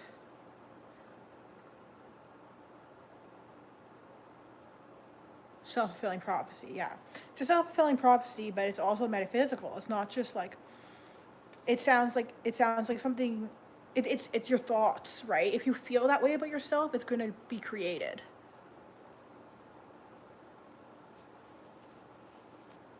Yes, yeah, yeah, guys can do that, Mimi. It can make you feel like you have like, okay, I went on like this date with this guy, and after the date, he texted me and he was like, this is not the same thing, but he texted me, he was like, I wasn't feeling the connection on my end. and I almost went on like a spiral. I was like, okay, does that mean like he thinks I'm ugly, or like I just like honestly went almost like on a spiral of like I was like, I'm worthless, like no guy will ever like me, like he wasn't feeling the connection, like I must be awful. And I was just like going off, and I was like, oh, no man will ever love me, all because this one guy wasn't feeling the connection with me, right? And all that energy that you feel about yourself will like make men not like me. Like, so I had to like let go, because I know how this like law of the universe works. Like, if you start to feel that way about yourself, it's gonna reflect back into the universe. It's gonna like, people are gonna feel that energy about you. So like, if whatever this guy did to you made you feel poorly about yourself, and you start to feel poorly about yourself, that you're not good enough, or like that, I don't know, whatever he made you feel like, but he made you feel like you're not good enough, or that you're unworthy, or you're ugly, or you're this, or you're that, or you're a bum, or whatever he made you feel, you're going to start feeling it, you're going to start believing it, and you're going to start making other people feel and believe it too, because whatever you feel and believe about yourself is how other people are going to feel and believe about you too. It's just how the world works. So you have to like, you have to decide that like, just because someone made you feel that way, you have to like switch the script, kind of.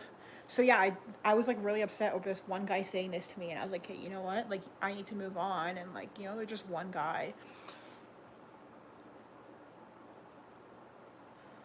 You need to be careful, Mimi, with that stuff. It's demonic, in my opinion. I did law of attraction for like years, and I think it was one of the worst things I did, because this stuff is spooky. But you have the general concepts, so you get it.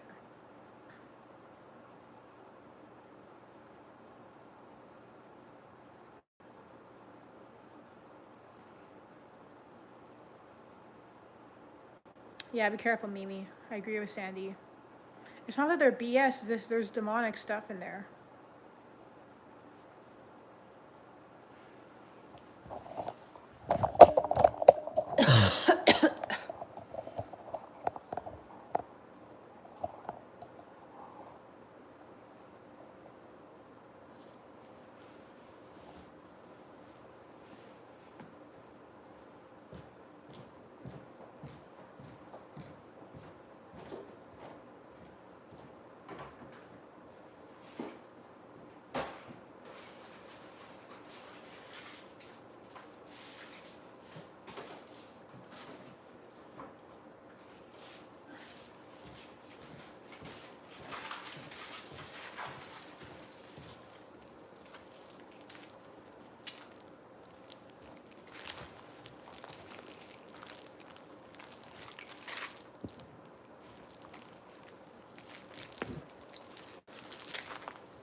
Sorry, I was just putting my low battery on.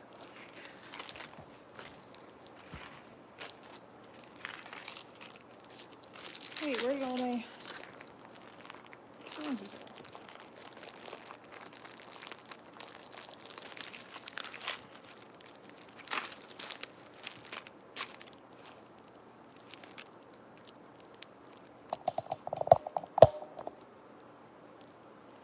Ooh, what kind of cereal?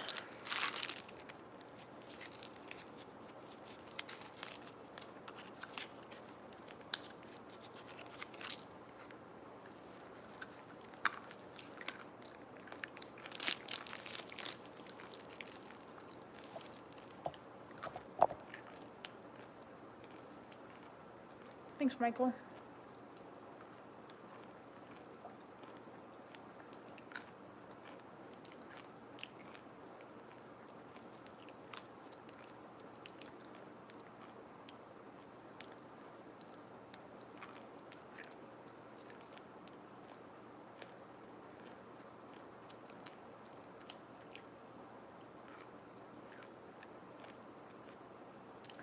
When you eat your Smarties, do you eat the red ones last? Do you suck them really slowly? Do you crunch them really fast?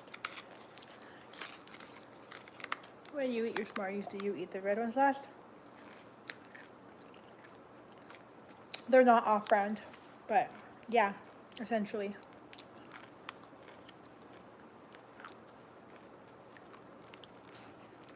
They're like a very popular chocolate in Canada and like probably like the UK. But definitely we would not call them off-brand.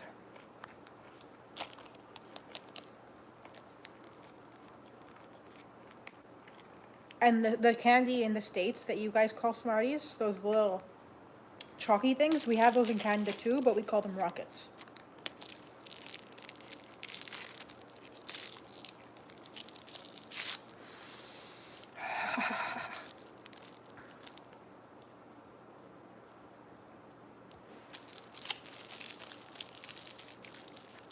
Yeah, you guys, Sandy, you guys have the Smarties in the UK, yeah.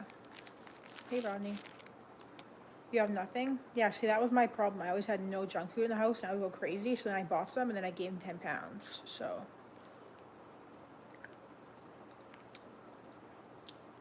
Ooh, I love Reese's Pieces. I just want to be happy, you guys. I haven't felt happy in so long. Like years. Like half a decade. Longer than half a decade. We have Pop Rockets, yeah. Wait. Pop Rockets, like the little bags of little sparkly candies that like pop in your mouth? Yeah, we have those.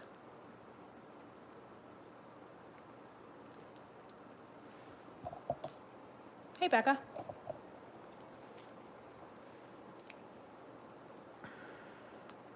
I do have a Reese's Pieces stuffed animal. Actually, no, he's Reese's Cups. Nothing makes me happy. At this moment. Hopefully in the future something does, though. Sorry, I'm just trying not to manifest things into reality.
I don't know, my brain was different.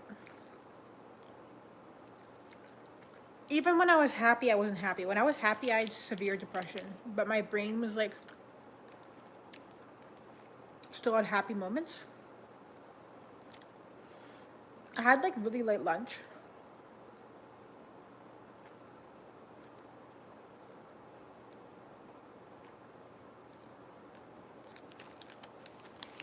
What flavor? We probably don't have them here yet.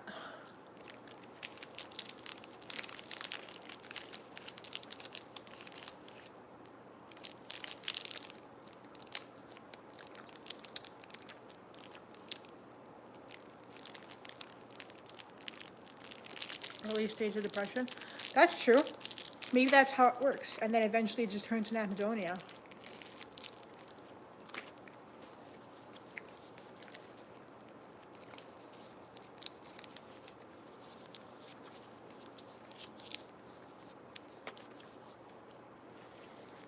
I don't have the right bread for grilled cheese sandwiches. It's like too squirrely.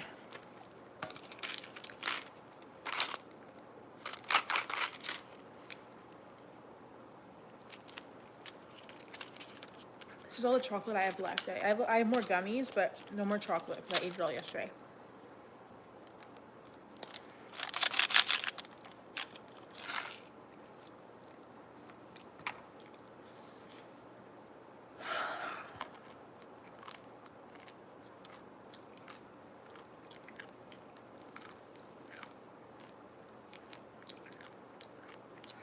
Or it should be sugar-free.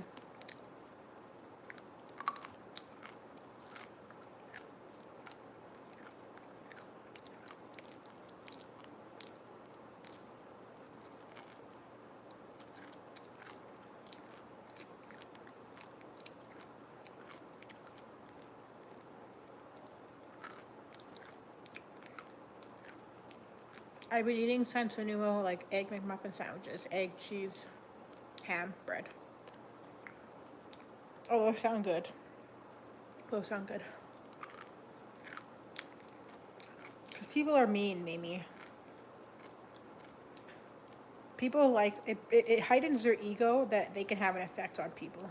If they can bring someone down, it means that you care about their opinion. People are evil.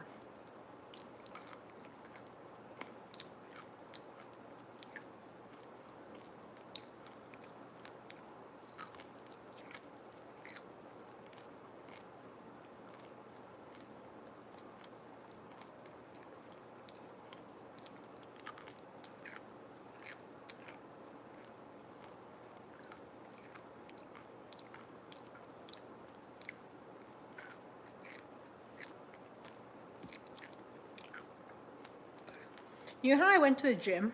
I went once. Once. And then I got sick. That's why I didn't go again. And then I just never went again.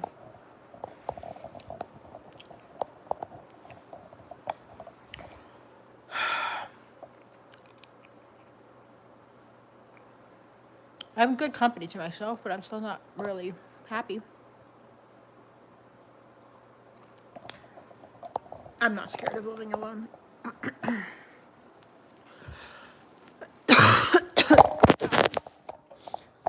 Actually kind of hurt.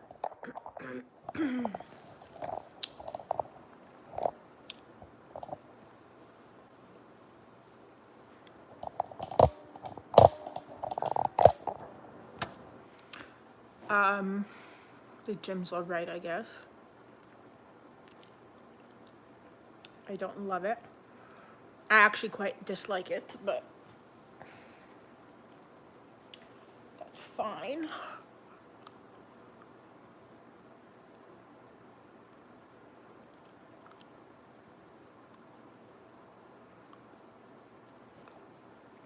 If I went off of this live, I would sit on my phone until I go to bed.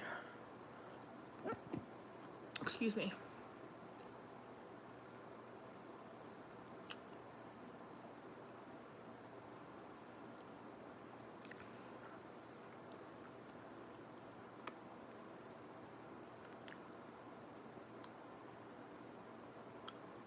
Reddit, TikTok. But if I deleted Reddit and TikTok, I would find something else to scroll on. I'll always find something. I will always find something. I got sick. Oh no, not from the gym. Or I didn't get sick from the gym. I got sick from something else. Unrelated.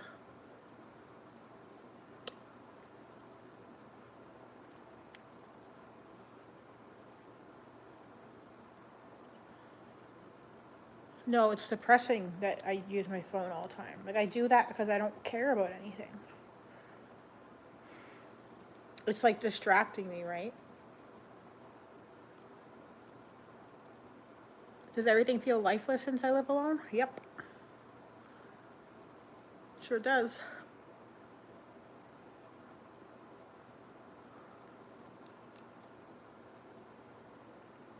Sure does.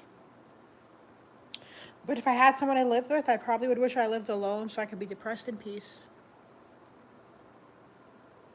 No, I have an Apple TV. I said the one downstairs, yeah, it doesn't. Yeah, the one downstairs. The TV downstairs is useless because I don't have an Apple TV for it. Ew, gross, Michael, no. That's gross. I think I'm decent looking enough that I could get a man too if I needed that.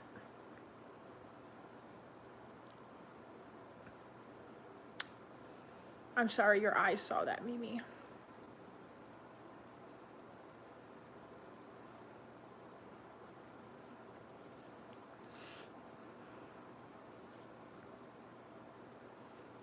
I am. I am.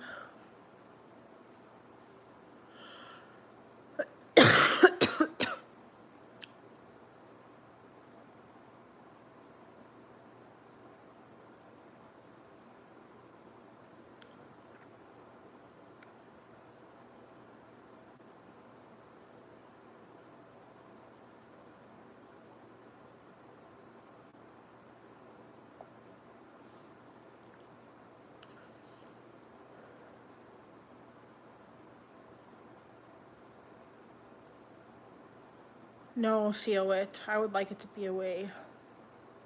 I actually don't. Okay, so I actually don't feel like my depression is something that needs to go away. I feel like it's more like I'm missing something that brings me joy.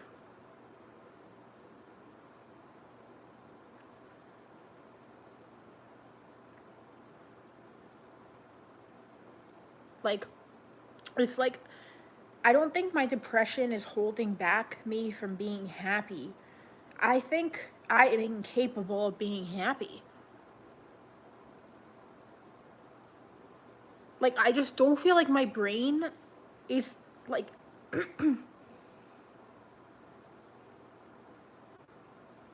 feels happy.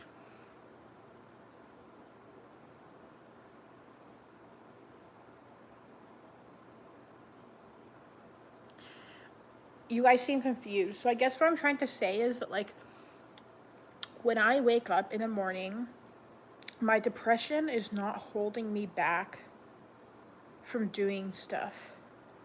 I don't even know if I'm depressed anymore.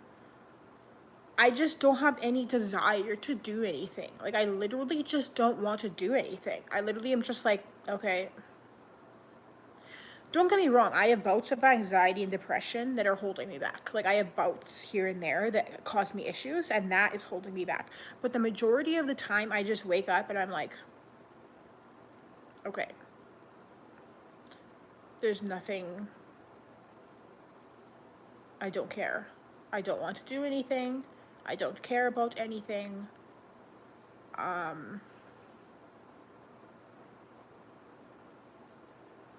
I do not care. Like, I just don't care. Like, if I, it's not even 6 p.m. And if I turned off this live, I'm going to sit on my phone all night and do nothing. Because I don't care. And I'm going to wait till I have to go to bed to wake up tomorrow and do nothing. And be bored all day. Like, it's just what I do. I just be bored all day. Yeah, but like, I should clean.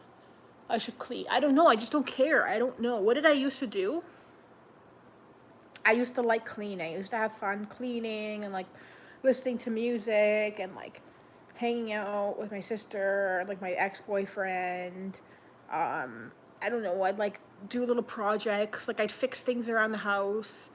Do little crafts. Like okay, for example, like I went and like you see these pallets, like I found those on the side of the street, and then I like sanded them all and like prepped them and like painted them, and I like had fun doing that, like working on like little things like that. And um I would like paint my bedroom and like do stuff like that. And now I couldn't care less. Like, I just do not care. I don't care. I don't want to do it. It's all effort. I would have plants, like do my plant. I don't care. I do not care. I do not care. I don't care. I don't want to do it. It's all like, I don't care. It's like, well, I don't want to do this. I couldn't care less. I would like organize my drawers. What else? What else would I do? I don't know. I would like make dinner all the time. Cook. I'd bake. I'd bake a lot. I'd make like all sorts of baking, like cakes and cupcakes and like fancier desserts. And I would like make my Halloween costumes like from scratch. Well, that's dramatic, but sometimes I'd sew them. Sometimes I'd like pick pieces together. I would like decorate for Christmas. I would do like really nice wrapping. Now I don't care. I'm not putting the Christmas tree out. I don't care. I don't care.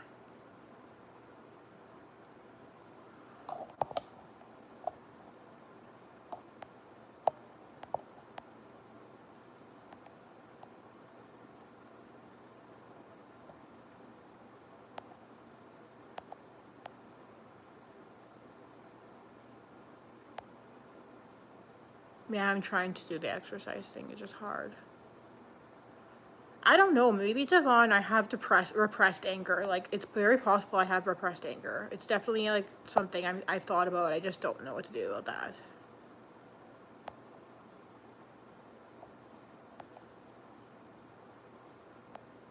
When did I stop doing those things? When I got sick with chronic fatigue syndrome. It's very hard when everything feels pointless. Exactly. Like, I just don't care. I just do not care. I have no desire. I can't even think of a thing I'd even try doing. Yeah, oh yeah, I used to go for a lot of walks. I made, the past couple of days, I've been making vermicelli bowls. That brought me no joy. I forced myself to do that. Like, I forced myself.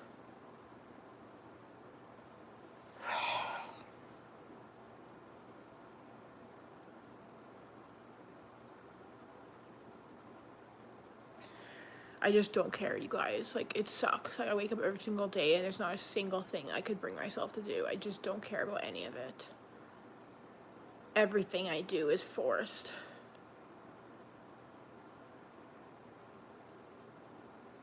Yeah, eating is the one thing I can do. How do I get tested for CFS? Cardiologist. My GP said I had it, but they confirmed it through my cardiologist and my neurologist. But it's really hard to get diagnosed.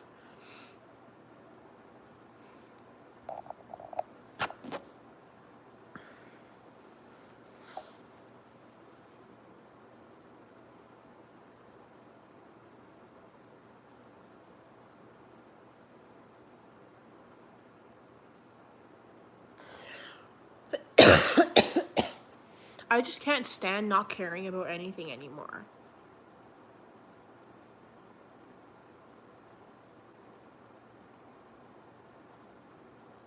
I just want to do something. I don't know why I don't want to do anything. I don't get it. Like, why I do not want to do anything. I don't get what's wrong with my brain. Why I don't get why I don't want to do anything. I haven't wanted to do anything for years. It's awful. Everything I do, I have to force myself to do. What kind of life is that? That every single thing I do is forced.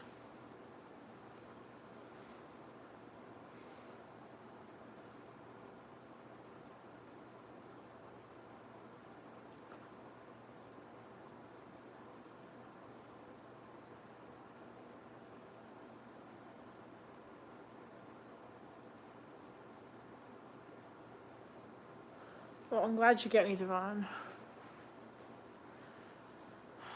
I don't know, Sal. Or Soul Vlog. I don't know.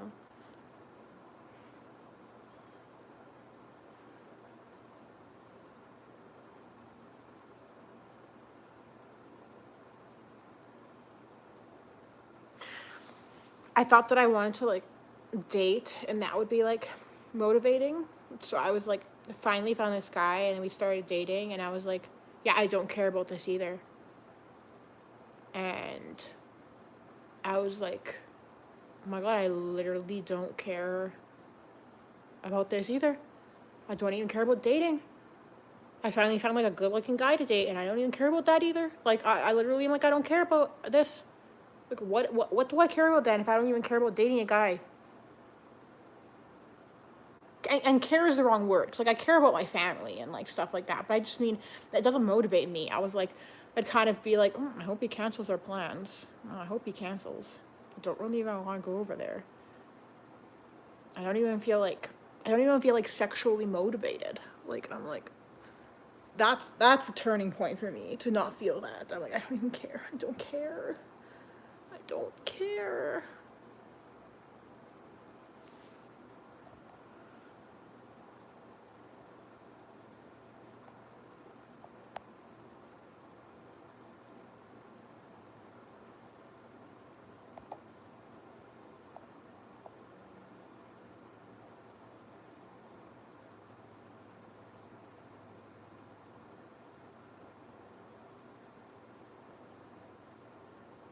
What do you mean, soul vlog? Like, how? Like, what else could I do? Because I do believe in God and I talk to God every day, but like, what more do I need to do? I'm not complaining, I'm just asking. Yes, Devon. Me too. It's like it's not like I'm being late. Like the laziness is like people choosing not to do something. I'm not like choosing not to do anything. I just don't have the will. Like the will isn't there.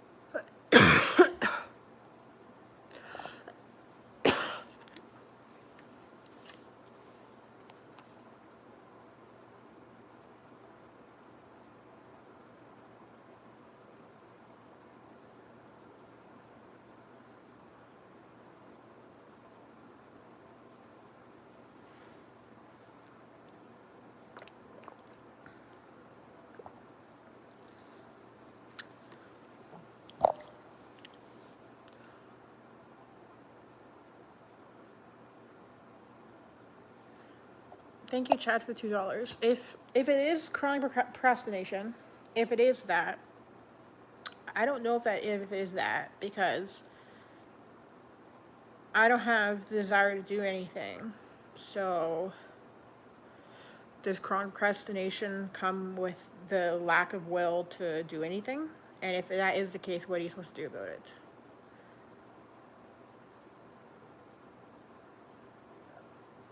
Willpower. Forced willpower. Yeah, I don't have it. Yeah, so I gotta force myself to do stuff. Yeah.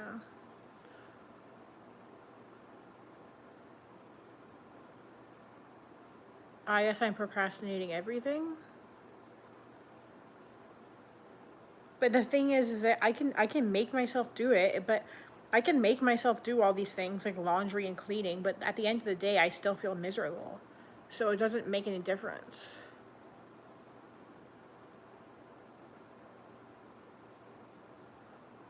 I'm very close to God. I'm tired of making myself. Yeah, I'm very tired of making myself. I've been making myself do every single thing for the past few years. All I do is make myself do everything. It's a miserable way to live. I want to do something for once instead of everything being a making myself do something. Make myself shower, make myself change my sheets, make myself do laundry, make myself cook, make myself clean, make myself get groceries, make myself go to the store, make myself get gas, make myself do this. Low dopamine? Yes. Yes. Agreed. Agree on that. I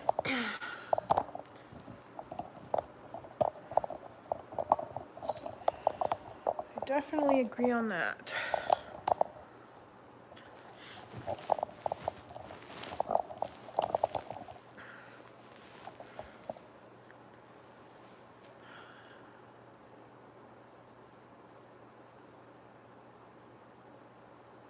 I do ask God. I guess I just don't ask Him enough. How much money would I need to move out of my own place unfurnished? How much savings would y'all need? My brain can't even figure out that question right now.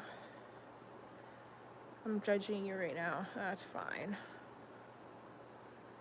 I judge myself constantly.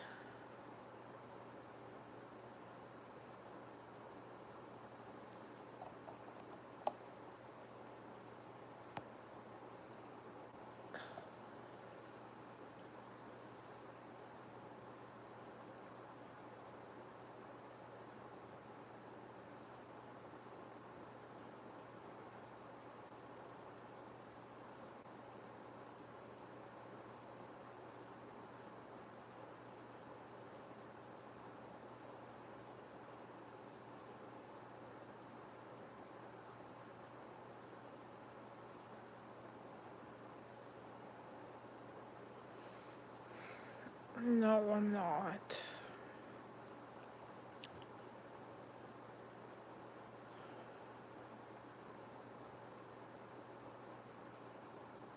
Right, Anna? I feel that.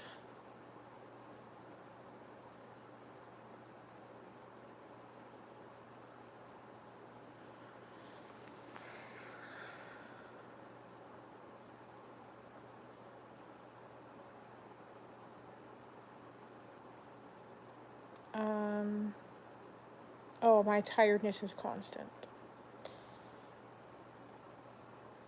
I don't even really think I'm sick anymore. I think I just have like a leftover cough. Just the cough is lingering.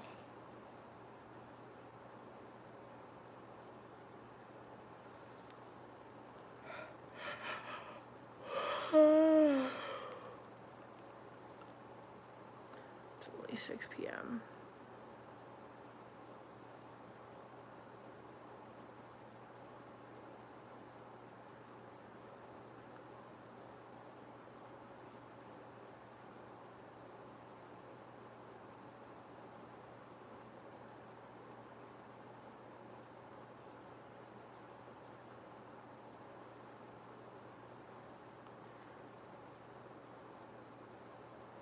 Victoria's good. Why do you ask?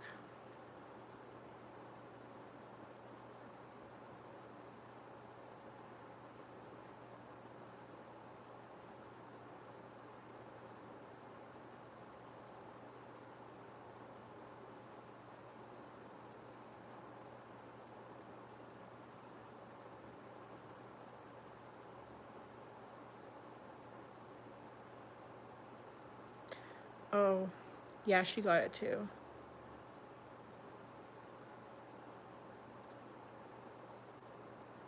Oh, or I already told you she got it. Yeah, she's okay, I guess.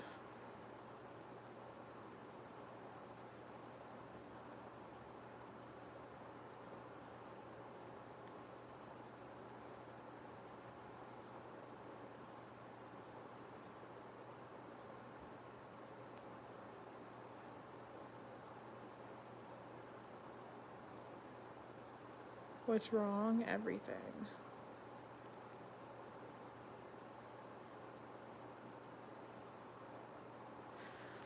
Well, she's still coughing, but obviously, like, my cough is still here, so I assume hers will be there for a while too.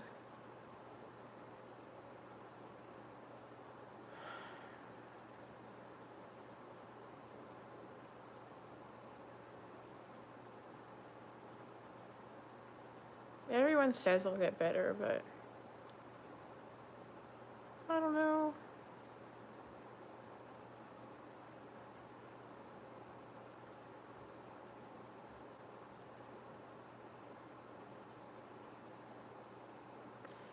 Do coughs tend to linger? Is that a thing? Because I'm surprised I'm still coughing. I'm like, why am I still coughing? It's annoying.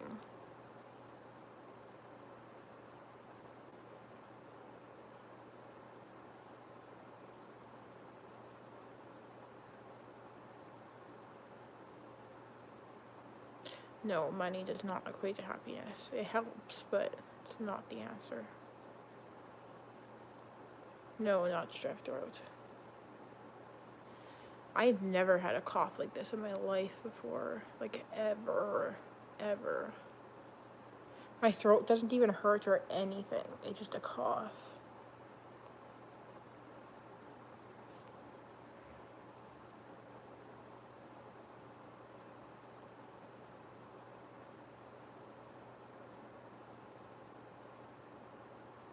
I've been coughing for like 3 weeks.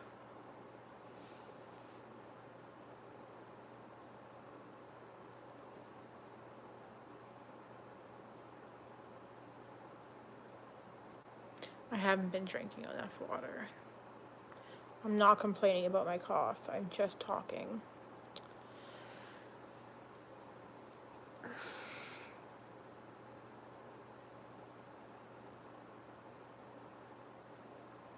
Honestly, the cough is all good. It's all good. It's just, no, I got it from someone. But, it was just, it only sucked for like the first week because I kept on waking me up in the middle of the night. It's fine now. I just think it's weird that I still have it. It's all good though. I'm just saying I've never had a cough this bad before. Yeah, I feel like it'll be over in about 7 days from now. I'm honestly, I'm not even complaining about it. I'm just talking about it. That's all. I just never had a cough last this long. It's not even bothering me. I just thought it was weird that I had that for a cough to last like almost a month now. Honestly, it hasn't been a month. It's been like 3 weeks, but still, it's still a long time. It's just weird. Yeah, and I think most people who actually know what's going on know I'm not complaining, but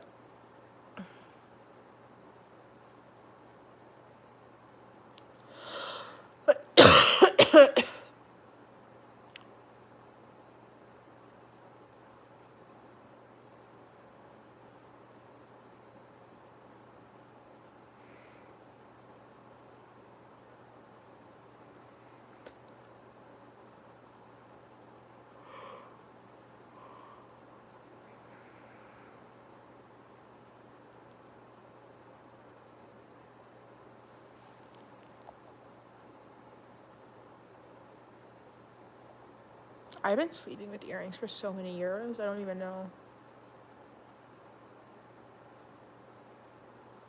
No, I haven't done anything for it.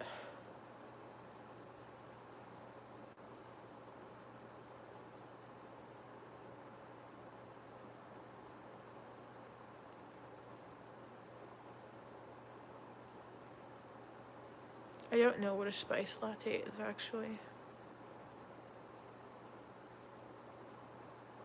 Pumpkin spice? Oh, yeah.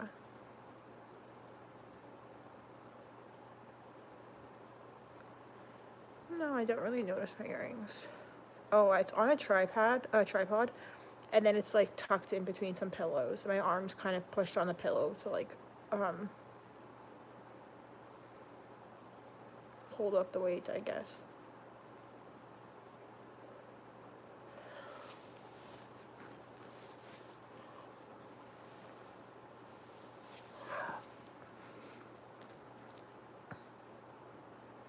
Yeah, it could be COVID.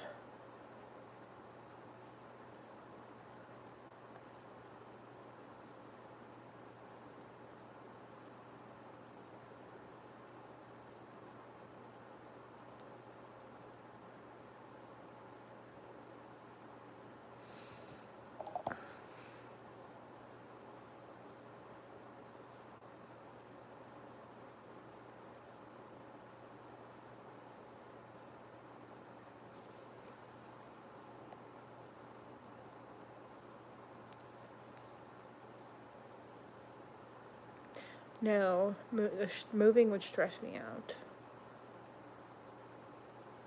Maybe if I could do it in like the snap of a fingers, but I have so much stuff I can't deal with it. I can't even manage like cleaning up clutter.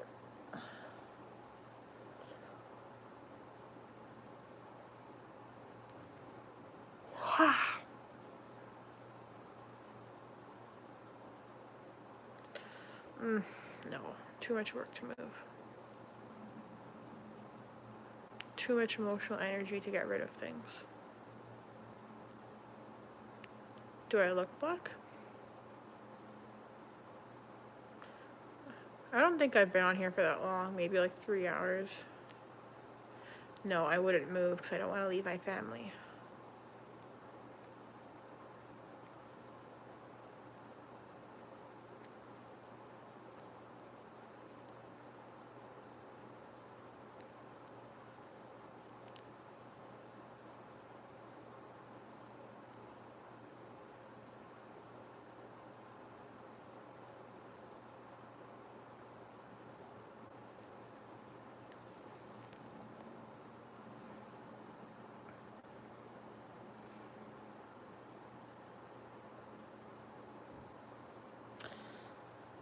I'm gonna go soon, by the way.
our blanket.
Hinge.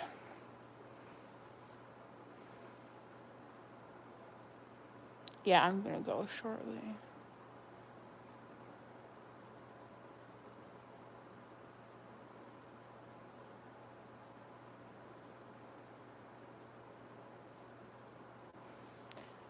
No, I've never met my followers.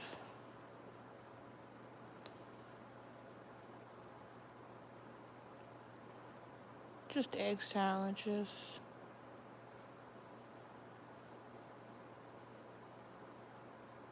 Oh, I'm not gonna sleep. Just scroll on my phone.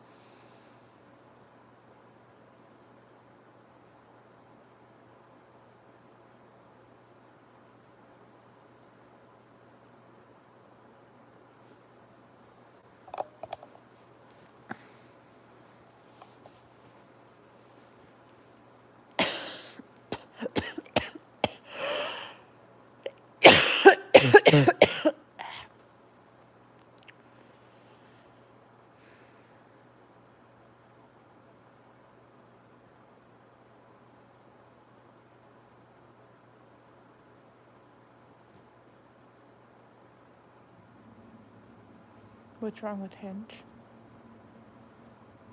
Better than Tinder.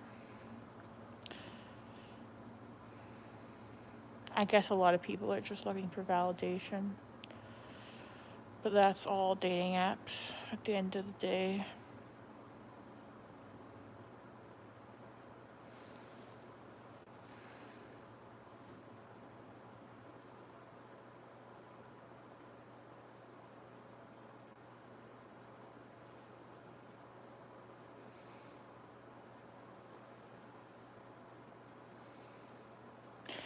I'm gonna go. Goodbye.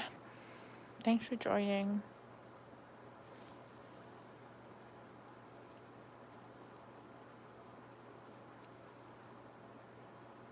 Thanks for the hearts. Thanks for the screen taps. Or however it is you send the hearts. Bye. Bye. Bye. Thanks, Brock. Bye, Mimi. Bye, Claude. Bye, Fabian.